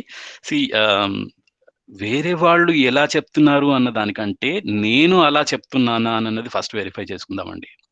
right. So నేను ఎప్పుడైతే ఏదన్నా మాట్లాడుతున్నాను అనుకోండి, నేను ఎక్కువ చేసి అంటే నాకు ఎక్కువ తెలుసు, నీకంటే నేను ఎక్కువ చూశాను, 12 gates ఓపెన్ అయి ఉన్నప్పుడు నువ్వు చూసావు, నేను నీకంటే ఎక్కువ చూసాను తెలుసా, నాకే ఎక్కువ తెలుసు, అలా చెప్తున్నామా మనము? లేకపోతే నాకు ఎక్కువ తెలుసు, నేను ఇది కూడా చూశాను, నువ్వు కూడా ట్రై చేయి నెక్స్ట్ టైం, నువ్వు కూడా అలా చూడగలవు. ఈ రెండిట్లో డిఫరెన్స్ ఉంది కదండి. రైట్. సో ఇప్పుడు ఎక్కువ తెలిస్తే we become more responsible. Right. So అయితే ఇప్పుడు నా ఎగ్జాంపుల్ నేను చెప్పానండి, మీరు చెప్పిన ఎగ్జాంపుల్ ప్రదీప్ గారి వీడియోస్లో చూసి చెప్పుంటారు. అలాంటి సిమిలర్ ఎక్స్పీరియన్స్ ఏంటంటే, నేను పెన్స్కి వెళ్ళినప్పుడు నేను ఎక్కువ తక్కువ టైగర్స్ ని చూశాను, దూరం నుంచి చూశాను, వాళ్ళు దగ్గర నుంచి చూశారు. సో అది వాళ్ళు ఏంటంటే కొంచెం ఎగ్జాగరేట్ చేసి చెప్పారు అక్కడ. నేను ఎక్కువ టైగర్స్ చూశాను, నీకంటే ఎక్కువ చూశాను అని వాళ్ళు ఎప్పుడు చేసినప్పుడు నేను కూడా ఎక్కువ చేసేసుకున్నాను అక్కడే ఒకసారి. ఓ అవునా, నేను కూడా చూశాను, నేను నీకంటే ఎక్కువ చూశాను, ఇంకా క్లోజ్గా చూశాను, ఇంకోటి కూడా చూశాను అని ఎప్పుడైతే చెప్పుకుంటున్నానో అక్కడ కాంపిటీషన్ అయిపోతుంది. నీకంటే ఎక్కువ చూశాను అన్నది ప్రూవ్ చేయడానికే ఎక్కువ చేస్తున్నాను, నేనే గొప్ప అని చెప్పుకోవడానికే ఎక్కువ అయిపోతుంది. అలా కాకుండా నేను ఎక్కువ చూసినప్పుడు, అరే నెక్స్ట్ టైం నువ్వు ఎక్కువ చూసావు కదా, నేను కూడా మళ్ళా నువ్వు నాకు హెల్ప్ చేస్తావా నెక్స్ట్ టైం ఇంకా ఎక్కువ చూడడానికి, నువ్వు ఎక్కడ చూసావు అన్నది విషయాలన్నా చూడొచ్చు. లేకపోతే నేను ఎక్కువ చూశాను అనుకోండి, నేను వాళ్ళకి నేను ఎక్కువ చూశాను కదా, నువ్వు కూడా నెక్స్ట్ టైం నువ్వు మంచిగా చూద్దాం కదా, ఇంకోసారి వెళ్దాం పదా అని వాళ్ళకి హెల్ప్ చేయొచ్చు. సో ఇలా చేసినప్పుడు ఏంటి అని అంటే ఒకళ్ళకొకళ్ళు కాంప్లిమెంటరీగా ఉంటాం, ఒకళ్ళకొకళ్ళు హెల్ప్ చేసుకుంటూ ఉంటాం. ఎప్పుడైతే నేను అది ఈగో చూపించాను అనుకోండి, ఈగో ఎప్పుడైతే వస్తుందో దెన్ ఆ సంబంధం అనేది పోతుంది అక్కడ. నేనే ఎక్కువ అని అన్నది ప్రూవ్ చేసుకోవడానికి చూస్తాను కానీ సంబంధం ఎక్కువ అని అన్నది ప్రూవ్ చేయడానికి చూడడం అక్కడ మనం. అది ప్రాబ్లం అయిపోతుంది. అది చెప్పడానికి ఈ ఎగ్జాంపుల్స్ తీసుకున్నామండి ఇక్కడ, అది కన్వే చేయడానికి. Thank you sir. రైట్, ఇంకేమైనా క్వశ్చన్స్ ఉన్నాయండి? సార్ నేను షేరింగ్ చేస్తాను. ఓకేనండి. మీరు చెప్పినట్లు చాలా మంది అంటే కొంతమంది పేరెంట్స్ నువ్వు మొద్దు నీకేమి రాదు ఇలా డిస్కరేజ్ చేస్తుండేవాళ్ళు పిల్లల్ని. అలాగే కొలీగ్స్ కూడా కొంతమంది కొలీగ్స్ స్టాఫ్ని కూడా అలాగే అంటుండేవాళ్ళు. వాళ్ళందరినీ నేను ఏం చేసామంటే మోటివేట్ చేసామండి, మీ పిల్లలు చాలా తెలివిగలవాళ్ళు, బాగా చదువుతారు అని చెప్పి. అలాగే కొలీగ్స్ కూడా ఎంకరేజ్మెంట్ ఇచ్చేవాడిని. నా ఎక్స్పెక్టేషన్స్ ప్రూవ్ చేశారండి. వాళ్ళందరూ సక్సెస్ఫుల్గా లైఫ్లో చాలా బాగుపడ్డారు పిల్లలు. అలాగే కొలీగ్ కూడా తప్పులు చేయకుండా కరెక్ట్ చేసుకుంటూ తన లైఫ్ కెరీర్ బాగు చేసుకుంది. అందువల్ల మనం పాజిటివ్గా చెప్తూ ఉంటే మంచిది. పిల్లల్ని ముద్దు నీకేం రాదు అలా అనకుండా ఉంటే మంచిదని నా ఉద్దేశం. అది నా షేరింగ్ అండి. Thank you. వెరీ నైస్ అండి. ఎస్పెషలీ ఇది మన ఆఫీస్ ప్లేస్ లో కూడా బీయింగ్ ఎ మేనేజర్, నేను అదే అంటానండి. యాక్చువల్గా ఆఫీస్లలో మేనేజర్స్ అంటే మనం వీ హ్యావ్ పెద్ద పోస్ట్ కదా, మనుషుల్ని కంట్రోల్ చేయొచ్చు. Nobody in this world wants to be managed అండి. ఏ మనిషి కూడా వేరే వాళ్ళ మీద నన్ను మేనేజ్ చేయాలి అని అనుకోరు. మేనేజ్మెంట్ ఈజ్ మేనేజింగ్ రిలేషన్షిప్స్, సంబంధాలు. రైట్. సో ఆ సంబంధాలని మేనేజ్ చేయాలి అని అర్థమైనప్పుడు ఎదుటి వాళ్ళకి మనం హెల్ప్ చేస్తాం. వాళ్ళు ఏదో చేయలేకపోతున్నారు, వాళ్ళకి ఇది హెల్ప్ చేస్తాం మనం. ఈగో చూపించాం మనం. నేను ఎక్కువ పోస్ట్లో ఉన్నప్పుడు నేను ఈగో చూపించను. అప్పుడు ఏం చేస్తానంటే వాళ్ళకి కావాల్సిన కేర్ అంటే దీంట్లో ఎస్పెషలీ వర్క్ ప్లేస్లో మనకు వచ్చేది ఎక్కువగా గైడెన్స్ అండి. సో ఆ గైడెన్స్ అనేది మనం ప్రాపర్గా ఇచ్చినప్పుడు ఆబ్వియస్లీ మనకి ఆ గైడెన్స్ ఇవ్వాలి అని అంటే మనకి ఆబ్వియస్లీ మనకి ఎఫెక్షన్ అనేది ఉండాలి, స్నేహం అనేది ఉండాలి. అది లేకుంటే లేకపోతే మనం గైడెన్స్ అనేది ఇవ్వలేము. అది ఎప్పుడైతే ఇస్తామో ఆబ్వియస్లీ మన కామన్ గోల్ కి ఈజీగా రీచ్ అవ్వగలుగుతాం. మన టీం ఏదైతే ఉందో కామన్ గోల్ కి వర్క్ చేయగలుగుతాం. మన స్ట్రెంగ్త్ డబుల్ అవుతుంది, పర్పస్ సర్వ్ అవుతుంది. ఇదైతే ఎప్పుడైతే అర్థం కాదో నువ్వు ఎందుకు ఏమి పనికిరావు, ఏమి చేయలేకపోతున్నావు అని చెప్పి వాళ్ళకి రేటింగ్ తక్కువ ఇచ్చి, వాళ్ళకి శాలరీ తక్కువ అయ్యేటట్టు చేసి, కొంతమందిని డిస్మిస్ చేసి వాళ్ళని డిస్మిస్ చేస్తాం. మళ్ళీ ఇంకోళ్ళు కూడా అలాగే వస్తారు, మన రిలేషన్షిప్ కూడా అలాగే వస్తుంది. ప్రాబ్లం సాల్వ్ అవుతుందా? ఎక్స్క్యూజ్ మీ సార్, యా, మేనేజరే కాదు కొలీగ్స్ కూడా కొలీగ్స్ ని అది ఒక గొప్ప కింద నీకేం రాదు అని ఒకళ్ళు అనగానే మిగిలిన వాళ్ళందరూ అంటుంటారు. అప్పుడు as a manager I use to guide the guide. అందరు మేనేజర్లు అవునండి కొలీగ్స్ కూడా క్రిటిసైజ్ చేస్తారండి. వాళ్ళు ఎందుకు చేస్తారో తెలియదు. దాని మూలన పాపం వాళ్ళు నెగిటివ్ గా వెళ్ళిపోయి తప్పులు చేస్తున్నామండి, ఇంకా తప్పులు చేస్తారండి. As you say manager also sometimes says that. అందువల్ల వాళ్ళు ఇంకా తప్పులు చేస్తారు. నువ్వు బాగా చేస్తున్నావు అంటే బాగుపడతారండి. Thank you very much. So అదే మన కంపెనీస్లలో పీపుల్ డోంట్ లీవ్ కంపెనీస్ అండి, people leave people. Right. So managers ఎక్కువగా అందరు మేనేజ్మెంట్ తిట్టుకుంటుంటాము, కొలీగ్స్ ని ఒకళ్ళనొకళ్ళు కామెంట్ చేసుకుంటారు. Manager is responsible to ensure relationship between themselves and subordinates as well as within the subordinates also. ఒకళ్ళ మధ్యలో సంబంధాలను కూడా ఎన్ష్యూర్ చేసే రెస్పాన్సిబిలిటీ మేనేజర్ది. చాలా పెద్ద రెస్పాన్సిబిలిటీ అండి మేనేజ్మెంట్ అంటే. సో ఇదైతే ఎప్పుడైతే అర్థం కాదో then there is a problem. అయితే ఇంట్లో చూద్దామండి ఇదే విషయం. మనకి there is no way out. నిన్న మన పూర్ణిమ గారు చెప్పారండి షేరింగ్ మన క్విక్ అండ్ సెషన్ లో. ఇంట్లో మనకి వేరే ఛాన్స్ లేదండి. మన భార్య we have to accept her unconditionally. తన బ్యాక్గ్రౌండ్ ఏదైనా కావచ్చండి. తను ఎస్పెషలీ ఆడవాళ్ళు వేరే ఫ్యామిలీకి వస్తున్నారు, కొత్త ఫ్యామిలీకి వస్తున్నారు వాళ్ళు. సార్ పూర్ణిమను ఆయన వైఫ్ అండ్ హస్బెండ్ ఫ్రెండ్స్ అనేది నాకు ఒక పెద్ద డౌట్ సార్. ఇద్దరు వైఫ్ అండ్ హస్బెండ్స్ ఏనండి. తెలుసండి నాకు, వాళ్ళు ఫ్రెండ్లీగా ఉన్నారని. రైట్ ఆబ్వియస్లీ స్నేహం అని అనేది వైఫ్ అండ్ హస్బెండ్ లో ఇంపార్టెంట్ ఫీలింగ్ అండి ఫస్ట్ థింగ్. సో ఆడవాళ్ళు ఎస్పెషలీ ఒక కొత్త ఫ్యామిలీకి వస్తున్నారు. వాళ్ళు they come from different family, different tradition, different అలవాట్లు అన్ని డిఫరెంట్ గా ఉంటాయి. బట్ దాన్ని అన్కండిషనల్ గా మనం యాక్సెప్ట్ చేస్తున్నామా, ఆర్ లోపాలని చూపిస్తున్నామా? మీ వాళ్ళు ఇలాగా, నీ ట్రెడిషన్స్ ఇలాగా, నీది బాగాలేదు, ఇలా వండుతున్నావు, ఉప్పు తక్కువ వేస్తున్నావు. వాళ్ళ ఇంట్లో ఉప్పు తక్కువ తింటుండొచ్చు వాళ్ళు, సో మనకు ఉప్పు తక్కువ వేసి ఉండొచ్చు. కానీ అలా కామెంట్ చేద్దామా, లేకపోతే మా ఇంట్లో కొంచెం ఉప్పు ఎక్కువ తింటాము, కొంచెం ఉప్పు ఎక్కువ పర్వాలేదు అని చెప్దామా? అన్కండిషనల్ గా యాక్సెప్ట్ చేయడంలో సెకండ్ పాసిబిలిటీ ఉంటుంది. ఎప్పుడైతే అన్కండిషనల్ గా యాక్సెప్ట్ చేయమో కామెంట్ చేస్తాము, మీ వాళ్ళు ఇలాగా, మీ వాళ్ళు ఇంతే, నువ్వు ఎప్పుడు ఉప్పు ఎక్కువ వేస్తావు, ఉప్పు తక్కువ వేస్తావు, లేకపోతే వంట సరిగ్గా రాదు నీకు, ఏవేవో చేస్తావు. So of course, I mean she came from a different family all together, or maybe she didn't learn, ఆ ఎన్విరాన్మెంట్ తనకి రాలేదు. సో అప్పుడు నేర్చుకునే ఎన్విరాన్మెంట్ మనం ప్రొవైడ్ చేద్దాం, అంతేగాని కామెంట్ చేస్తే ఏమైనా ప్రాబ్లం అవుతుందా, ఏమైనా సర్వ్ అవుతుందా purpose, right? So this is very very very important అండి మనకి, రైట్? సో యా, సో 8:35 అయిందండి. Let's close the session for today. Sir నమస్తే. రాధారన్ గారు, యా ప్లీజ్. యాడ్ చేద్దామని, షేరింగ్ లింక్ కాదు అది. మీరు సోలమన్ ఐలాండ్స్ గురించి చెప్పారు కదా సార్, అది ట్రూ అంటే ట్రూ అంటే నేను ఇలా చెప్పగలను అంటే, యాక్చువల్ గా మా యోగా మెడిటేషన్ యోగా గురువు గారు ఉన్నారు, టెన్షన్ గురువు గారు, ఆయన చెప్తారు సార్. ఎందుకంటే ఇట్ వర్క్స్ ఆన్ ఎమోషన్స్, అది కూడా ఒక ఫిజికల్ దానిలో ప్రాణం ఉన్నదే కాబట్టి అట్లా కర్స్ చేసి, అంటే ఇన్స్టెడ్ ఆఫ్ యూజింగ్ ఎనీ అంటే ఏమైనా కత్తులు పటాలు అలా ఉపయోగించకుండా వాళ్ళు అలా కర్స్ చేస్తారు అట్లా కరివేసి, అట్లా చేస్తే మనకి ఒక పాజిటివ్ ఎనర్జీ ఎన్విరాన్మెంట్ లో, యూనివర్స్ లో పాజిటివ్ నెగిటివ్ ఎనర్జీ ఉంటుంది కదా సార్, ఎంట్రోపీ అని. సో దానివల్ల అలా అవుతుందంట, అది నిజమే అంట సార్ యాక్చువల్ గా. So I want to add this, the same will work as emotions. ఒక మనిషిని ఊరికే నెగిటివ్ గా ఎమోషనల్ గా డిగ్రేడ్ చేస్తే they'll going to depression and they'll down కదా. రిలేషన్స్ లో కూడా అలా ఏదైనా కూడా ఎమోషన్స్, ఫీలింగ్స్, బిహేవియర్ కదా సార్ రిలేషన్స్ లో, ఇదే దాగుతుంది. కాబట్టి అది నిజమని అంటే మా గురుగారు కూడా చెప్పారు కాబట్టి I want to add this అండి. ఓకే షూర్ అండి.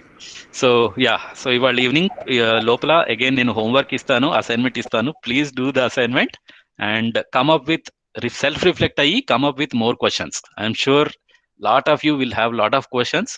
Please come up with questions అండి, very important, right? So today evening also it will be very interactive and very useful session, right? So please come back with questions. Thank you so much. We'll meet again 6:30 in the evening.